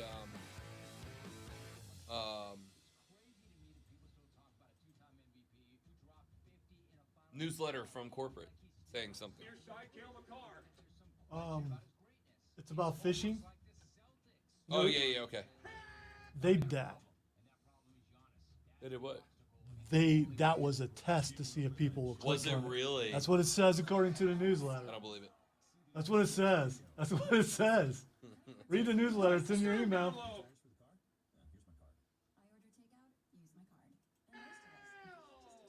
That's Conor McGahey on Avs Radio. Toe drag. Come on, Reitzel. Only the Avalanche.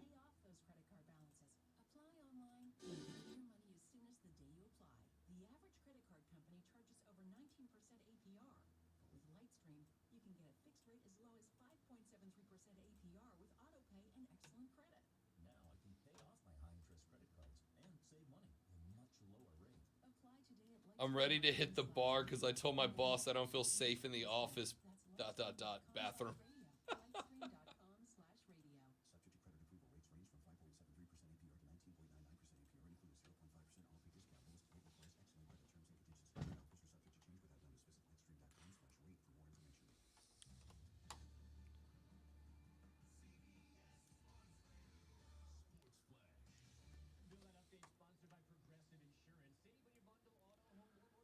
I don't know who this Bill guy is, but he's always starts his stuff off talking to him.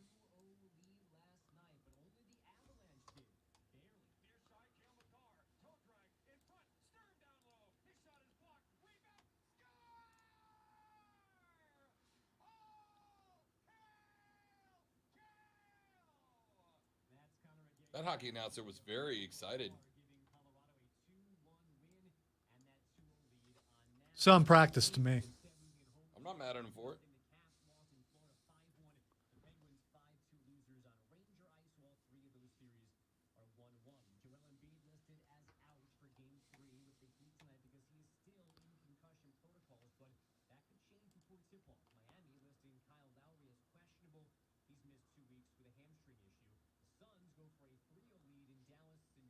All right, Stathakis has tagged us in a post. You're going to have to be the judge. I mean, it's On Twitter? yeah. I don't think it's obvious enough.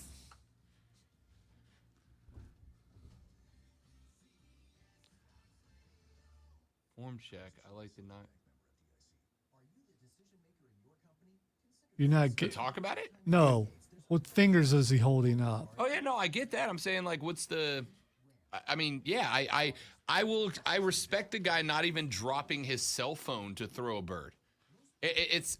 All right, I will tell you this. I had to look twice to see if that's what he was doing. Yeah. Because to me, it looked like he was just pointing, and I didn't realize what finger he was using. The initial response there is, my dude, like, you're not committed to the bird all the way. But I think now that I think about it, I'm going to go with the opposite.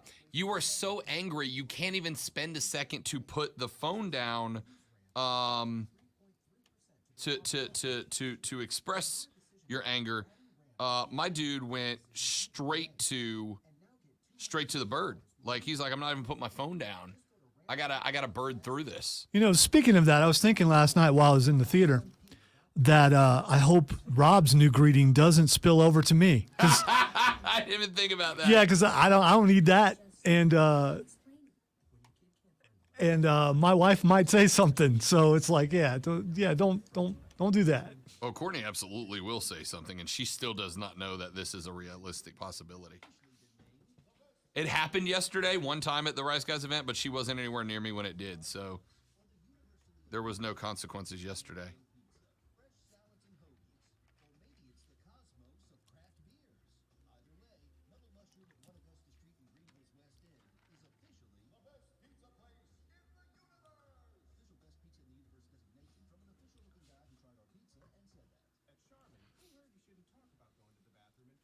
Yeah, Lisa just pointed out that our HVAC unit has been struck by lightning before. Yeah, I remember Did you that. lose it? Yeah, it You was. have to replace it? Yeah, it was. Oh, really? Like it was Friday. It was unpleasant for a while. Yes.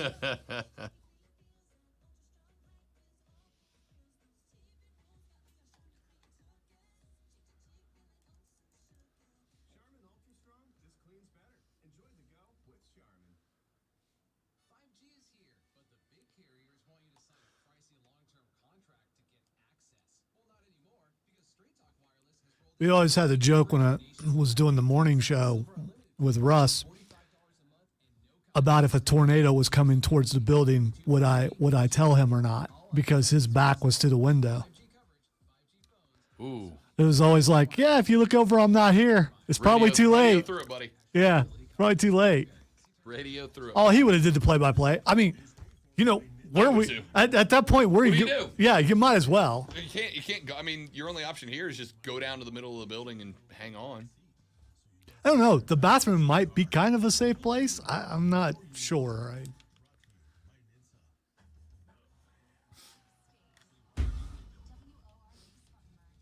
was gonna say not after the right guy. Yeah, With it. yeah, that's true. That's true. Oh, it's not offensive to them. They take pride. Oh, I'm sure that. They do.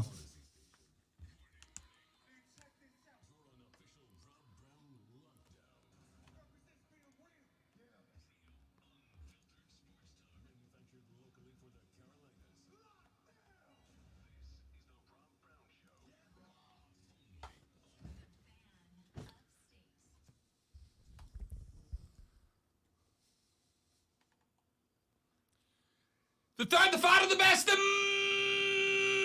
money hour. The Rob Brown Show goes now. This is the Fan Upstate. Hello, Upstate South Carolina. Hello, America. Hello, world. Great to be back with you once again. I am Rob Brown, the great one. Lonzo is across the glass from me, both metaphorically and quite literally. I'm trying to see if Don't. It's going at some point. We did have a discussion yesterday about what would happen if it actually broke. What do you think happens to it when they take it? And the question I'm asking here is, Chris told us it can be broken, but it would take some effort. Do you think they'll let us break it out of anger and angst once it's gone? Like when they're like, we're taking the glass out, do you think they will let us do some experiments to see just how hard is it to break? No, there's some other people I think who would like it for extra protection. Build their own mini penalty box. Let me tell you guys what happened during the break. First off, Texture said, I'm ready to hit the bar because I told my boss I don't feel safe in the office bathroom. Justifiable. Justifiable. There is rainstorms coming to the upstate. Shelter in bar. I mean, place. It's a little overcast, cloudy right now. Oh, it's happening this afternoon. Yeah. That's why I didn't bring the motorcycle today. I washed the motorcycle yesterday to bring it today, and now it's going to rain. Absolutely, you have my endorsement. Take a trip to the bar, shelter in place. Texture says, I still wonder, have you ever boated in the rain? No, and I never will. Courtesy of that last story. We've been dropping song lyrics. I want to know. Yeah. Have you ever boated in the rain? Nope. I even dropped I'm only happy when it rains earlier. You did. And it wasn't acknowledged, and I'm like, I know he got it. You know why? So, blame it on the rain. yeah. Fan, according to the article, no one lives in the apartment. No fireworks involved. Oh, okay, it was a vacant apartment. Good. I mean, it's not good. Which means even more take it so back. that someone could have blown it up. And, Yeah.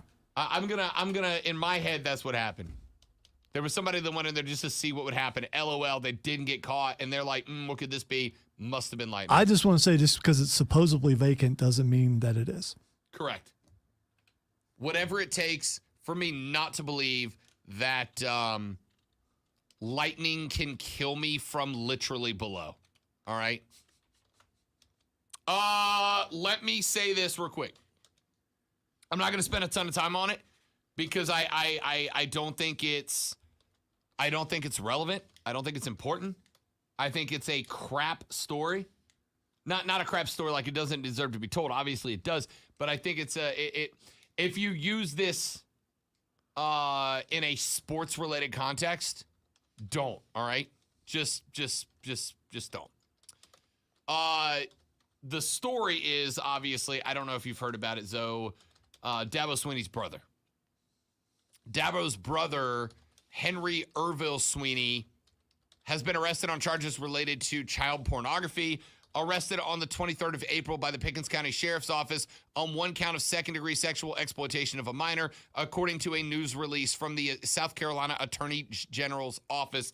The exploitation charge is a felony that could come with up to 10 years in prison, accused of distributing child sexual abuse material, according to the statement. Do me a favor. Don't bring this into the sports verse, okay? It's an awful story. It's gross. If convicted, found guilty, he should go to jail for a very, very long time. Okay? Don't bring this into the world of sports. Don't bring this. You think I got a strong, sneaky suspicion Dabo Swinney did not know this was happening. This has nothing to do with Dabo. It has nothing to do with Clemson. It has nothing to do with Clemson football. It has nothing to do with Clemson athletics. And it has nothing to do with Clemson fans. Okay? It has nothing to do with any of that. So leave it. Leave it. There is no need to bring it up. There is no need to bring it up in a sports context. There's no need to bring it up on this show. It is not welcome on this show. I don't want to hear about it on this show. If you make a joke, I'm going to go ahead and call this shot now. With the understanding that it may spur some of you to think that you are cute and think that you are funny, don't mention it in a call on this show. You will get banned from this show. All right? There is the list of things you can do to get banned from this show is very short. There's just not a lot of it. I'm going to go ahead and tell you that's it. All right? This is not on Dabo. This is not on Clemson. This is not on the football team or the athletics department. And it's not on Clemson fans. This is different. This is bigger. That story is atrocious. If he did it, send him to jail for a very long time. A very long time. But it's got no place on the show. Well, you just don't want to run up Dabo. No, this has nothing to do with Dabo Swinney. It has nothing to do with Dabo. It has nothing to do with Clemson. It has nothing to do with football or the athletics department. And it certainly has nothing to do with Clemson fans. They did not do this. They are not involved. Stop it. All right? Stop it. That is not welcome on this show. That is not wanted on this show. And if you call, it will be banned from this show. All right? I mean, it's that simple. I don't lay rules down like this very often. I'm going to do it right now. It has nothing to do with any entity other than the person that has been arrested for doing that thing. That's it. It's the only guy it has anything else to do. It has nothing else to do with anybody else. So I'll say it one more time and then I'm done with it. That story is not welcome on this show. That story has no place on this show. If the person arrested did it, bury him under the jail. I'm good with that. But it does not have to do. This is not a story. This is not a place for a joke. This is not a place for a joke. It's not a story to be joked about. It's a tragic story. It is a sad story. It is a story about innocent kids and monsters. It has nothing to do with football, sports, or athletics at all. So don't bring it up. Don't crack jokes. Don't bring it up on a call. If you bring it up on a call, it will be your last call to this radio station. I'm not saying show, I'm saying station. I'm giving myself that power. It's not funny. It's not a joke. If you bring it up on my show, your number's getting blocked from our phone lines. It's that simple. All right. 844-FAN phone. 844-FANFONE. 326-3663. Preferred Home Services text line 71307. 71307. Start your text with FAN, F-A-N, and we will read it on the air. Let's get into not that. What do you say? What do you say? Anything would be more fun than that, right? Dylan Brooks suspended for Game 3 of Warriors-Memphis? Of course. I got on social media this morning, and I see people like, oh, you're suspended. Yeah. It turns out that if you JBL clothesline from hell another player, There's some punishment that comes with that, dude. There's no place for that in the National Basketball Association. There's just not. I am shocked that there are people that are shocked that Dylan Brooks is sitting for a game. 1 game for his flagrant 2 on Gary Payton II. By the way, if you have not heard the update yet, Gary Payton II. Did you ever see the video of it, Zoe? Gary Payton II coming down on his arm? No, I didn't. Good. I told you I wasn't going to look at that. Good. Came down, you can see, because he comes down straight armed and you see his elbow jerk. Turns out he's got some pretty good ligament damage inside that elbow. He is done for at least 3 weeks. Which means if Golden State makes it to the finals, he could be available for the NBA Finals, but he will not be available for the rest of the semis or the conference finals. Steve Kerr said about the foul, quote, I don't know if it was intentional, but it was dirty. Playoff basketball is supposed to be physical. Everybody's going to compete. Everybody's going to fight for everything, but there's a code in this league. There's a code that players follow where you never put a guy's season or career in jeopardy by taking somebody out in midair and clubbing him across the head and ultimately fracturing Gary's elbow. He broke the code. Dylan broke the code. That's how I saw it. I try not to react very often. I try not to react. Had to react to that. Steve Kerr's right. It's a bad foul. It's a bad foul. I got upset with Draymond's foul. I said Draymond absolutely deserved the ejection from game 2. Sorry, game 1. Absolutely deserved the ejection from game 1 for pulling old boy down by the jersey and throwing him to the ground. Absolutely deserved the ejection. I feel like, Lonzo, the foul that sent Gary Payton to the IL was worse than what Draymond did.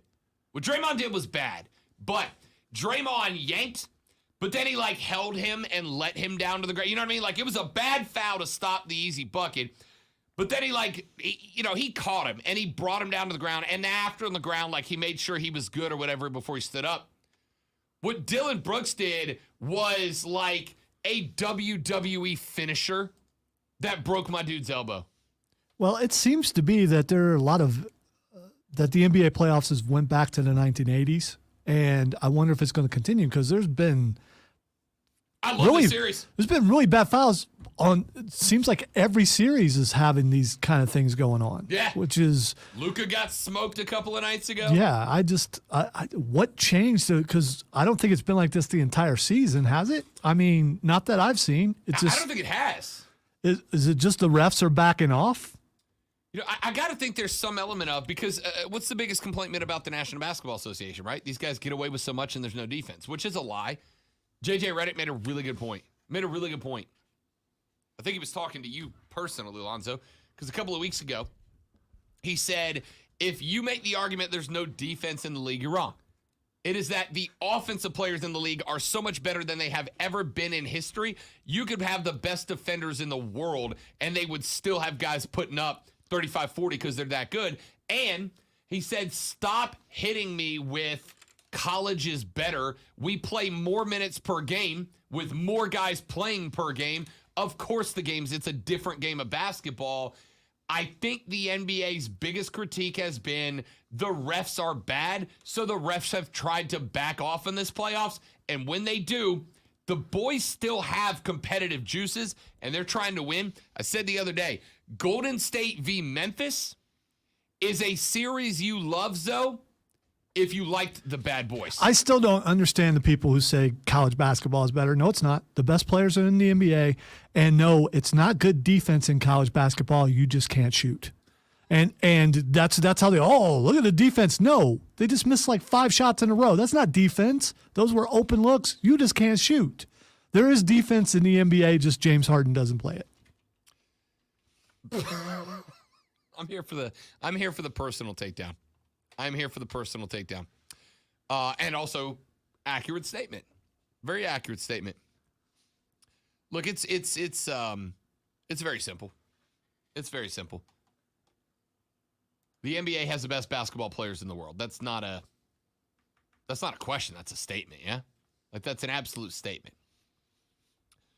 The other absolute statement here is that these playoffs,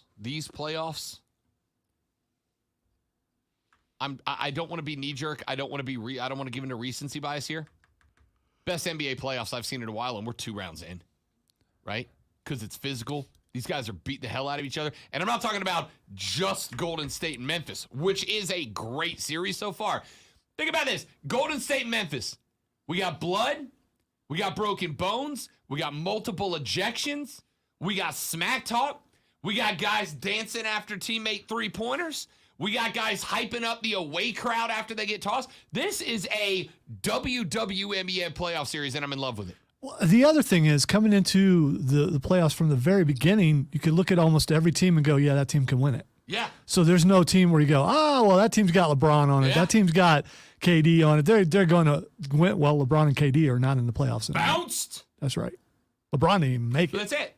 Like right now, I think Golden State wins this series, but if Memphis wins this series, I'm not going to be shocked, right?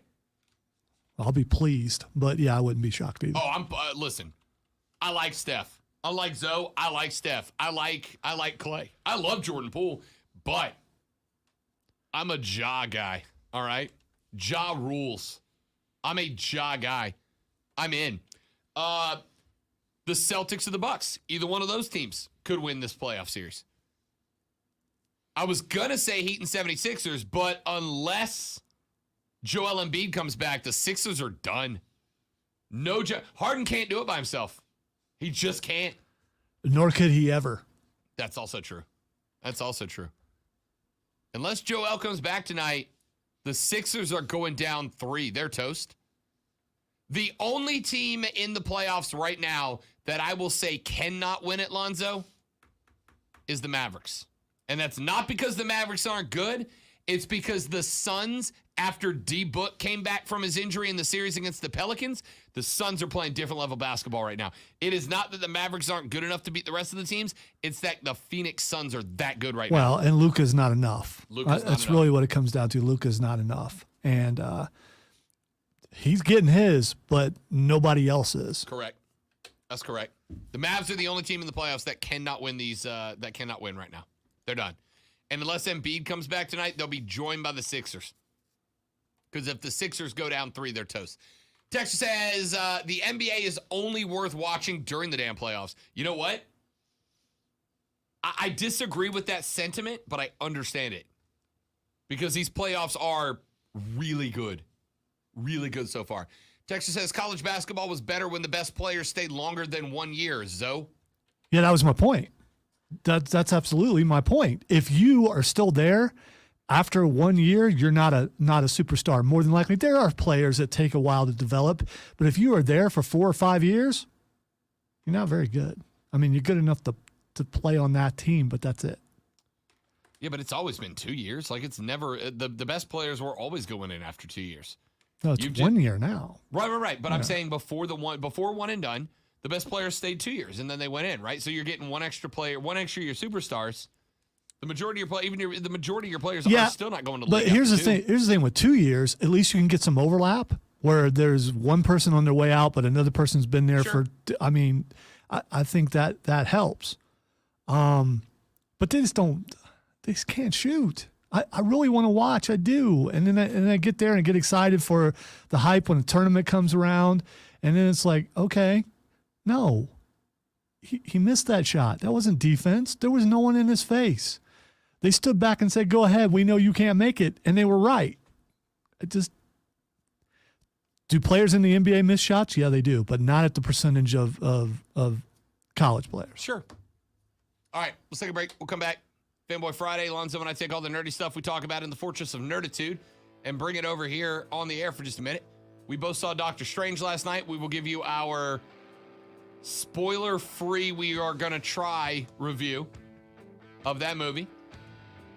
Played a little bit of both the show and WWE 2K. We might talk a little bit about that.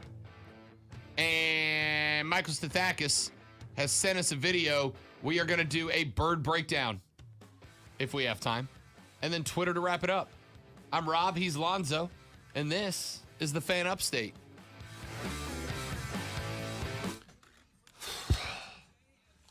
That's so annoying.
Somebody else.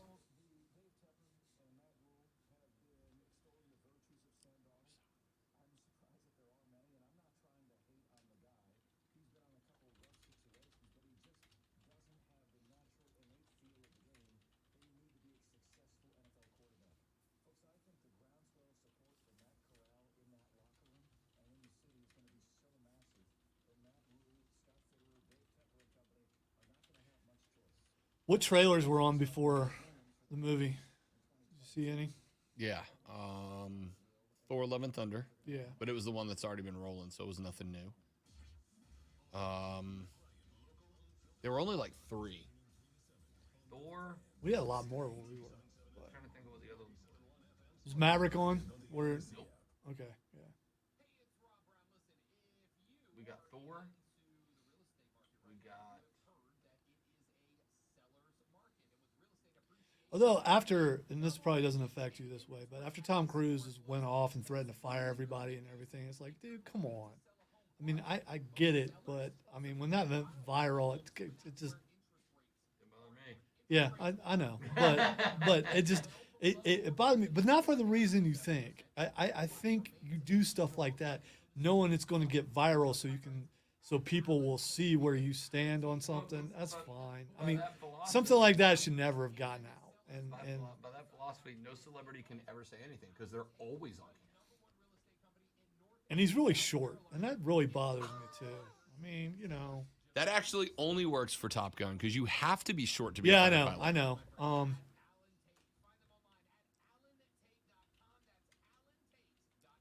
And I know we were training female pilots. Do we actually have female pilots now? Okay, because I thought we did. I do like the storyline though. I mean, for what that Goose's son is there. I mean, and there's going to be problems between the two, and it makes sense. I assume the premise was that he was going to be the new Jester, and Goose's son is the new Maverick, and it was going to be just him now being like, oh, now I get why everybody thought I was a hotshot. Well, it looks like that kind of, but the trailer's like, man, I hope I don't get fired on my first day and stuff like that. But they act like also in the first Top Gun that they're actually going to war. Yeah. So we'll see.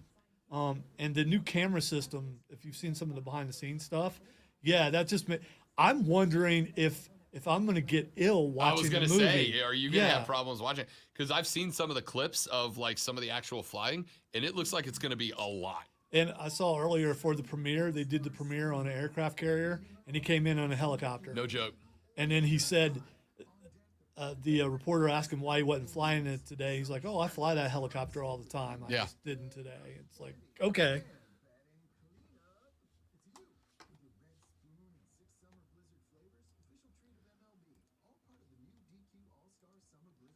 You know, that part of me bothers me, but then there's also the part of me that I've seen him like physically break stuff, his bones and stuff, a la Jackie Chan to get a stunt done. And you got to respect that. And then continuing with the movie. But yeah, I am worried about the camera angles. But you got to, if you can, go see that in IMAX, don't you? I mean, so going to see it in an IMAX would kind of make it worse for me. Correct. So and if they filmed it in IMAX 3D, I'm definitely seeing it in 3D. See, I don't know about that. By the way, we watched Doctor Strange in 3D, and if a movie's not made for 3D, the 3D is just a little bit extra. Like you could see, like they threw in some snow and stuff that's like right in front of your face, but it doesn't have the depth as IMAX 3D does. So. Can I tell you something that bothered me for genuinely no reason at all?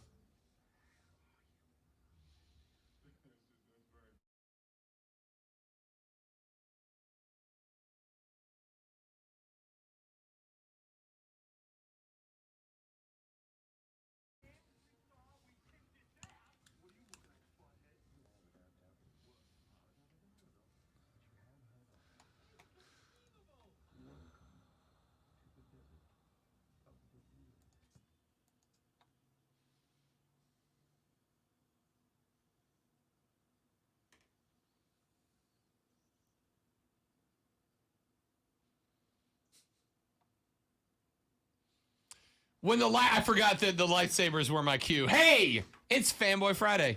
I'm sitting there like, oh, this is so good. And the music swells. It's intense.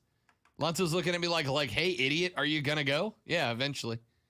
I got caught up in the music. My figure was, I was getting ready to jump in because we were about to run out of bed. It's like, phenomenal. So Lonzo and I both separately saw Doctor Strange and the Multiverse. I'm glad you pointed it out separately because, we would never go together. I went and saw Batman together.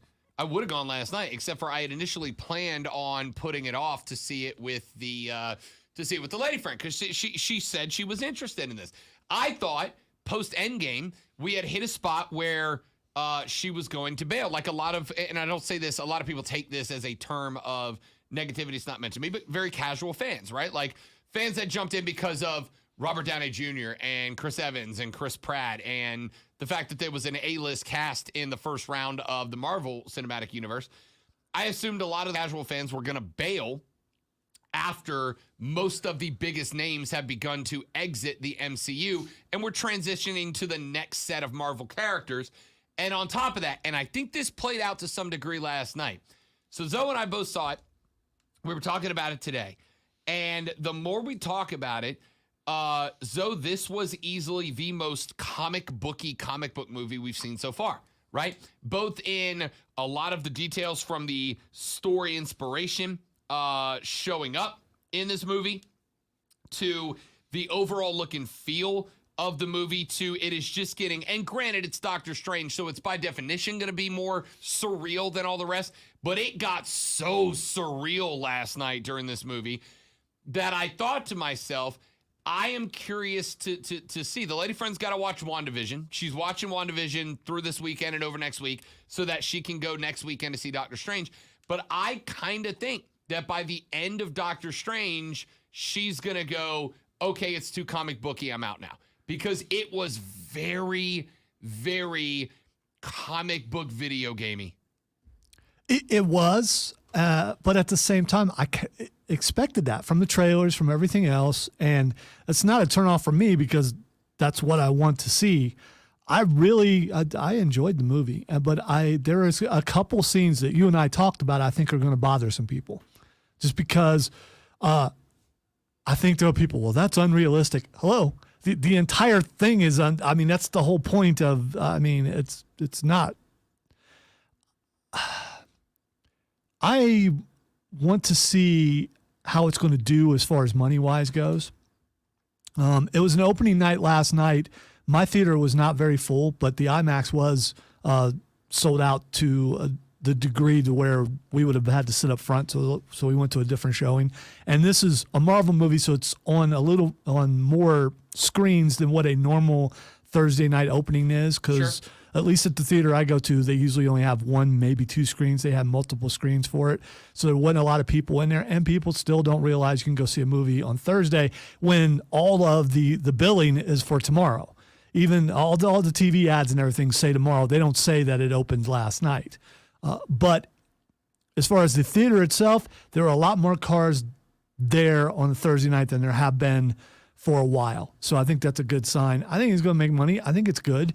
I also think, and I talked about this a little bit on the stream earlier, stop revealing some things that will be a big reveal in the movie itself on the trailer. You don't need to do that, especially in a movie like this, because fans of Marvel movies, they're going to go see this. So you don't need to, it almost makes it looks like a point of desperation. Like they're saying, we don't think you'll come see this unless we give you a little bit of this. And I don't think it's necessary. I actually agree with that. And here's why. Throughout the MCU, throughout the Marvel movies from start to finish, I would argue the majority of the most satisfying moments have been reveals, right? And specifically shock reveals. Now, I am going to tell you there's one good way to get your rear end dropped from my Twitter following, which is to spoil something specifically before a movie comes out. One of the big reveals got put into my Twitter timeline literally yesterday afternoon, hours before I saw the movie. So one of the big moments in the movie had already been ruined to me before I even saw the movie, which was a little disappointing. Immediately blocked and unfollowed that person. I'm like, nope, that's a bad move. That's bad form. The other big reveal, if you paid attention to the trailer, had already been revealed. In fact, during a trailer that aired, the first one I saw aired today, which, they'll do that. They'll drop a new trailer after the movie comes out to try to get people out for the weekend. Took that same reveal of that same thing we were talking about and actually added a visual of it as well, right? It was an audio reveal in one trailer. It was already out there, so I get it now at this point. But also, like, for a lot of people, it wasn't, right? Like, I didn't love that.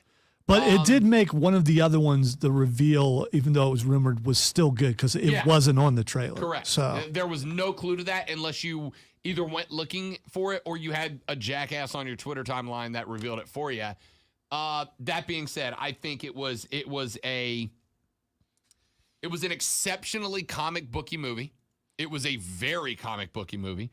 It has gotten to the point where the Lonzo said, well, look, it's Marvel. It's all been that. Yeah, but like the reason that people liked Iron Man is it's a realistic superhero, right? Like with enough money, years, and technology, an Iron Man is a thing that could really be there. Well, you could say the same thing about Batman, but there are no Batmans or Iron Mans out, and we've got guys who could afford to do that probably. Yeah, but those people care more about their money than Batman stuff, right? Bezos could be Batman. He just doesn't want to. As far as we know. Right now, they're concentrating on going into space.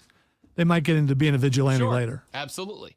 But, Iron Man feels realistic. Doctor Strange and magic and the mystic arts, obviously, it's surreal enough.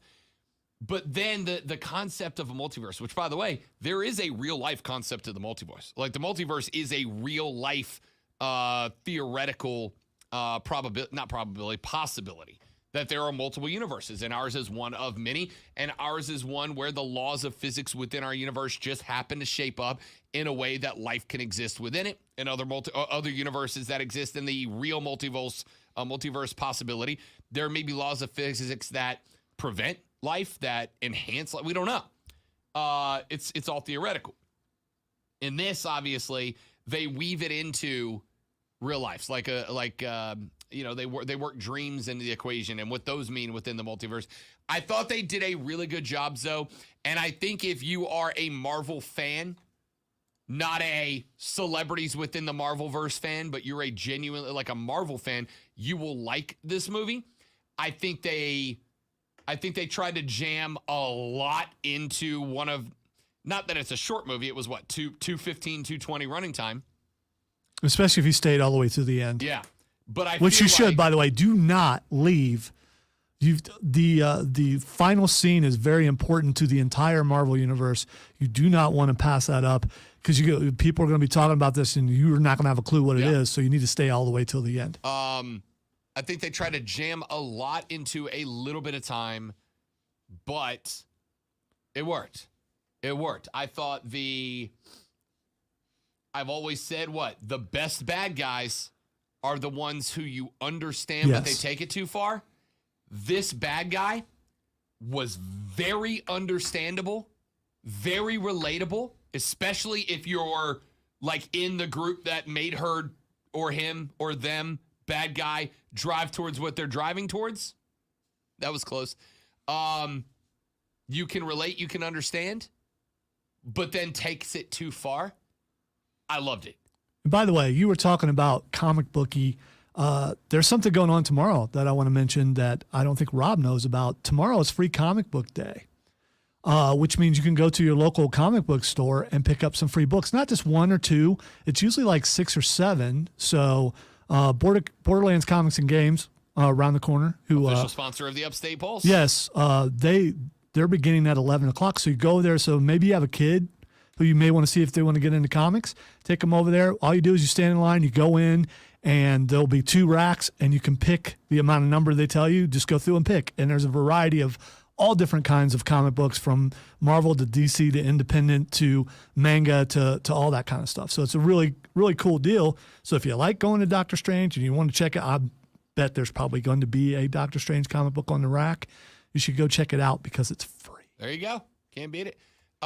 Trey says, I watched WandaVision last week. Do I need to watch What If before I go? Need to? No. Will you appreciate some things in the movie more if you do? Yes. Yes. You don't need to watch What If before you go see Doctor Strange 2, but if you watch What If, there are some things in the movie that will hook with you more. All right. And going forward, some other movies that are coming up are directly tied in to some of the Disney series. Yeah. So things that went on there will be referenced in the movies that are coming up. So if you want to, stay on top of things and you see someone and you're like, who is that? You won't have to say that because you have already seen them more than likely. I will say, absolutely do watch WandaVision before you see this movie. If you don't see WandaVision, this movie won't make as much sense to you. What If, like I said, you'll just appreciate little things. It's not necessarily required. I did want to get into this. Zoe, we've had it 3 days now. WWE 2K, rate it. Would you advise people to drop the dime and pick it up? Well, if you're a wrestling fan, absolutely. If you are a fighting game fan, absolutely. If you're into storylines, absolutely. I've really enjoyed this game. Last year's game, I didn't pick it up because it was a ton of bugs and things. They've totally revamped this thing. I've had like one minor little incident, and I also have a problem with the referees who are looking other ways and don't come over and I think they just don't like me, and they don't want me to win. But that just may be a me thing. It's not, though. I've talked to the boss who actually plays also. Those referees on purpose, he takes forever to count unless you're the one getting pinned. But other than that, you'd really enjoy the game, especially if you are someone who likes character creation. This game is probably one of the biggest of all time as far as what you can do to your character. Yeah, I spent 45 minutes setting mine up, and I'm not done. Right down to you can decide what kind of veins to put in your arms and your legs and stuff. Nuts. Because if you're swole, you gotta have some veinage going there to prove that you're swole. Yeah, we know all about that, but some people are skinny and they don't get it. So, but yeah, I love the character creation. I love the storyline where you create your own character and you bring them up through the ranks. I've only made it to NXT so far, but I'll get called up eventually. Sure. The only here's the only complaint I have about it, and it's a dopey complaint. I understand, but it's the only complaint I have. The only complaint that I have, Zoe, is that I'm a big GM mode guy of any sports game. Madden, the show, I'm a big GM guy. I like to orchestrate the team and see if I could be a manager.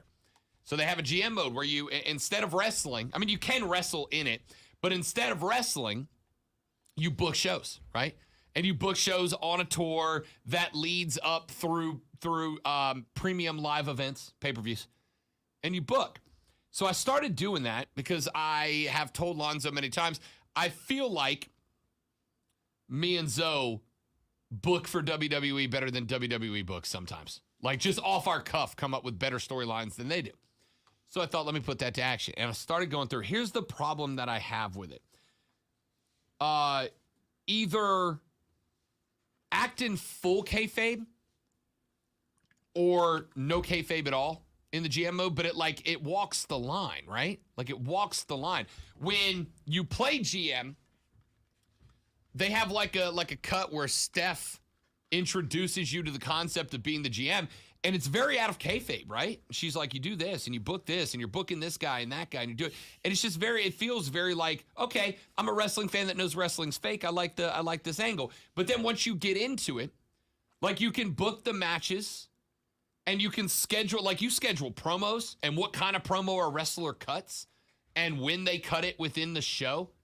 And you book main events and you even go so far as to book your card to try to give your audience a cool down match before you ramp it back up for the main event, et cetera, et cetera. It's really entertaining, except for they have you, it acts like it's like there's no kayfabe, right? So you can book the match though, but you don't get to book the winner, right? So and I talked about this, I opened by drafting a SmackDown roster. I gave the belt to Roman. I set up Finn as his first rivalry. I set them up because I wanted to have them do a 4-week burn to a WrestleMania match. Finn goes out and beats Roman in there, in the first match of what I wanted to schedule as a long-running rivalry. I was gonna have them wrestle a week, take 2 weeks off to cut promos about each other, and then go to WrestleMania. Finn beats him in the first one. I'm like, that's not what I wanted. So that kind of takes away from the GM element of I can't really book my show when I don't get to pick who the winners are, right? Like I just have to hope that the guy I want to win wins the match. So they're like, oh no, the wrestling is real. You just get to fake script everything else. Well then what? Pick one. Pick one. Either make me book where everything's real or let me book like it's not. Other than that, I've enjoyed it. Yeah, it definitely. If you're on the fence about whether to buy it or not, you're going to have fun with it. I don't know how many hours of gameplay it has. I will tell you if you're doing the create mode, and there's also an online 73, mode. 73, and then you get to start the game. There's also an online mode where, man, it got dark in here. There's an online mode where you can go up and wrestle other people. I'm not really worried about that because I don't like to lose as much as I probably would. I'm losing enough against the computer. I wouldn't want to do it against real people. But no, this is a good game. And you start out, you can pick either a female or a male, and there are two different storylines. So once you play through as a dude, you can go back and play through as a female, and which I probably will do both. And usually in these games, the storylines will start to repeat, kind of like real wrestling. And when that happens, then I'm done. But I haven't even come close to that yet. All right, we got to run to our final break of the show. When we come back here in just a moment from now, we end the show with Twitter trending topics. Do want to tell you, I've had a couple people ask me about the UEFA Champions League match after Real Madrid. What a comeback win over City. What an absolute comeback win from Real. The Champions League final, however, is not until May 28th. I will absolutely do some Champions League talk between Liverpool and Real, but we are still 3 weeks out from that. So if you are a nethead like me, stay tuned for that. We wrap the show up next. We wrap the week up next on The Rob Brown Show. This is the Fan Upstate.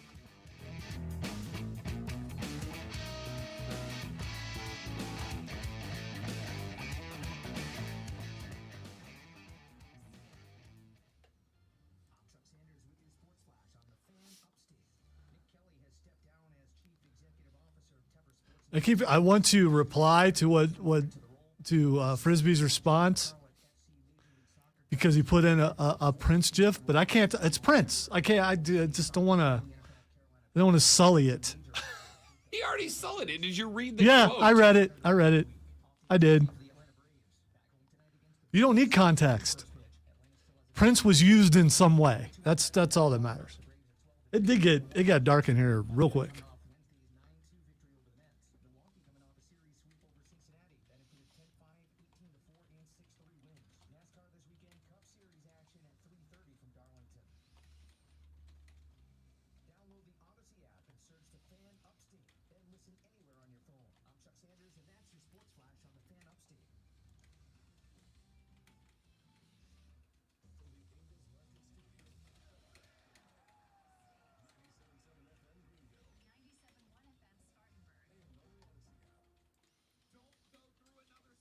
Don't you do it.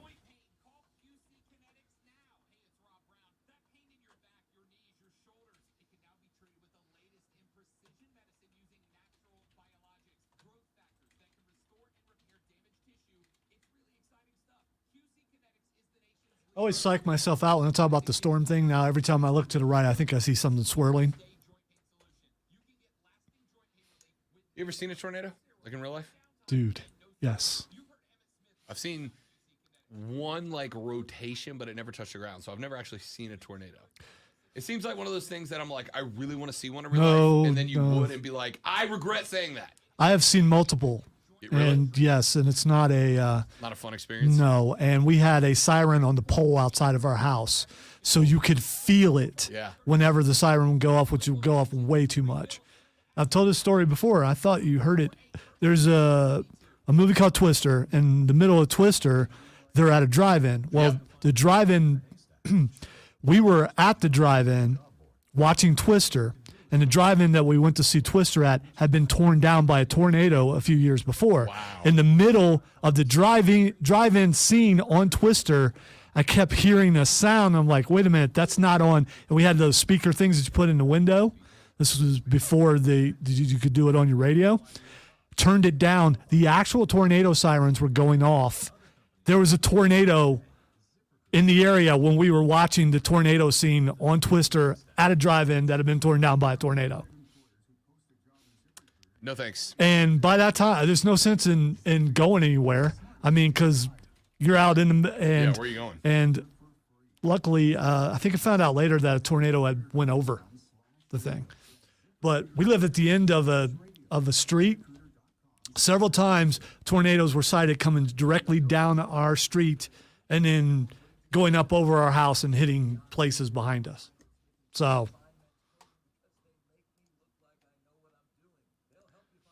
I was so glad when I moved here thinking no tornadoes, but I guess tornadoes are everywhere. So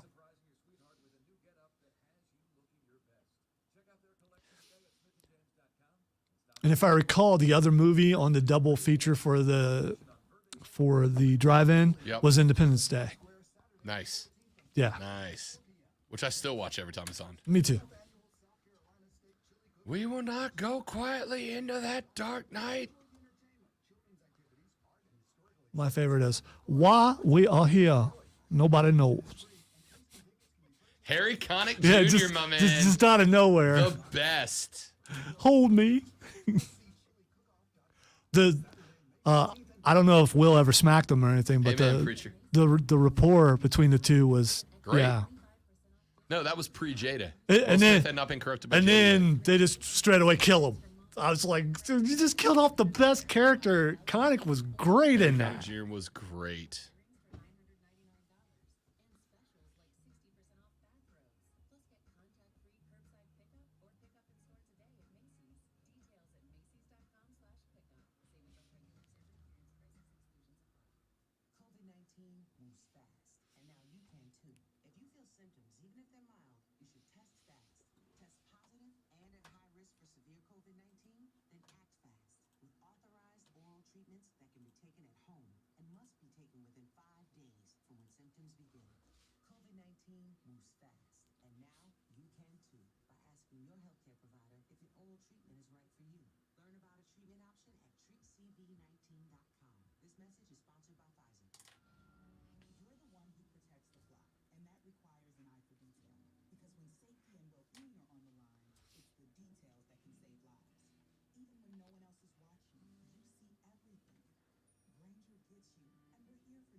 The answer to that question, Trey, is no. Xbox One and Series X are compatible, especially with a lot of games like this. And also, the 2K game is cross-platform. All right, time for Twitter Trending Topics, where I tell Rob what is trending on the internet, and he will tell us why. The first thing that is trending is Baker Mayfield. So we were going to talk about this, but it was more important to talk about lightning exploded crappers. It's storming right now, by the way, so be careful if you got to go. It you is. know what I'm saying? It is. Go quickly and downstairs.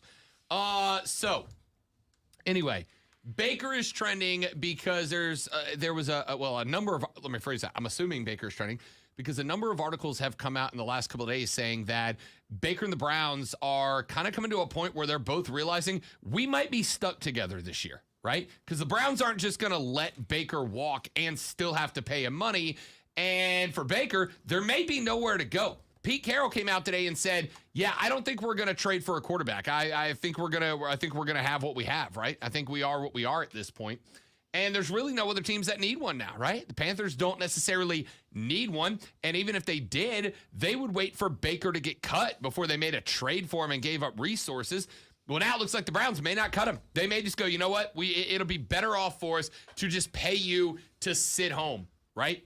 Which absolutely makes sense because who's the backup? Yeah, exactly. I mean, you still got a really good team, and you should have known all along you're bringing a guy in who may not play. So the other option here, or the other thing to consider, is that as we've talked about it, so there's still no guarantee Deshaun Watson plays this year. Right, that's what I'm saying. Ford may be suspended. And if that's the case, and nobody is in a position where they feel like they need to make a move for Baker Mayfield, the Browns might go to Bake and go, hey, man, look, you don't want to play for us. We don't want you to play for us. However, we need a quarterback, and you need to put some game film down to prove to teams that you are worth picking up next year. So let's do this thing one more ride. You know, it's like every Western ever, Zoe, where the two rivals from the gang have to work together for one last mission.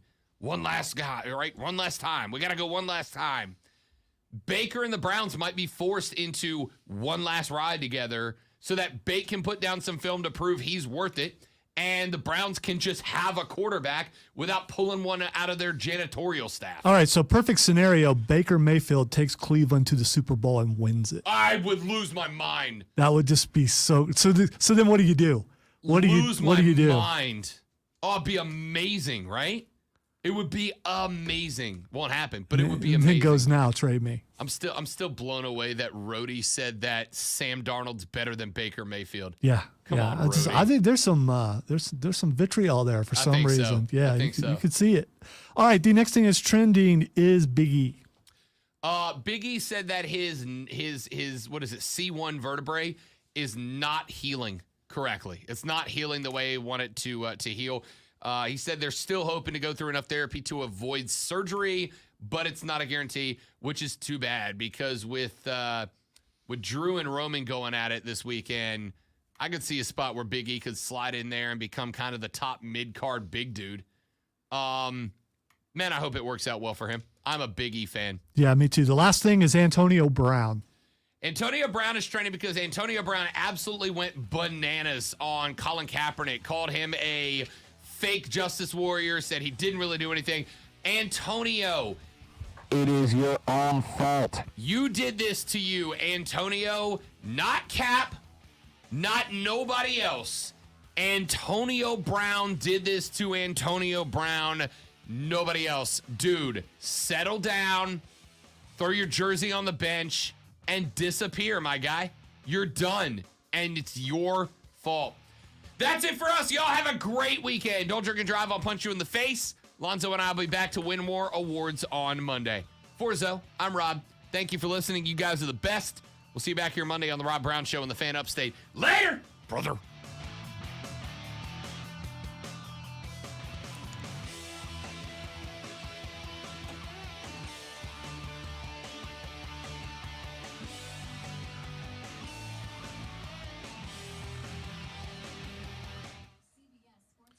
DK Metcalf and Tyreek Hill are on a rivalry about who's faster right now. Who you got? It's got to be Reek, right? But DK did run down that dude last year. I don't know. That might actually be a close one. Said if well, but there are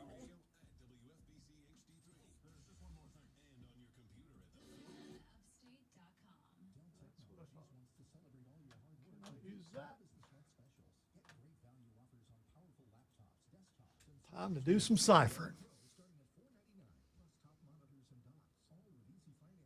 We're still on stream, by the way.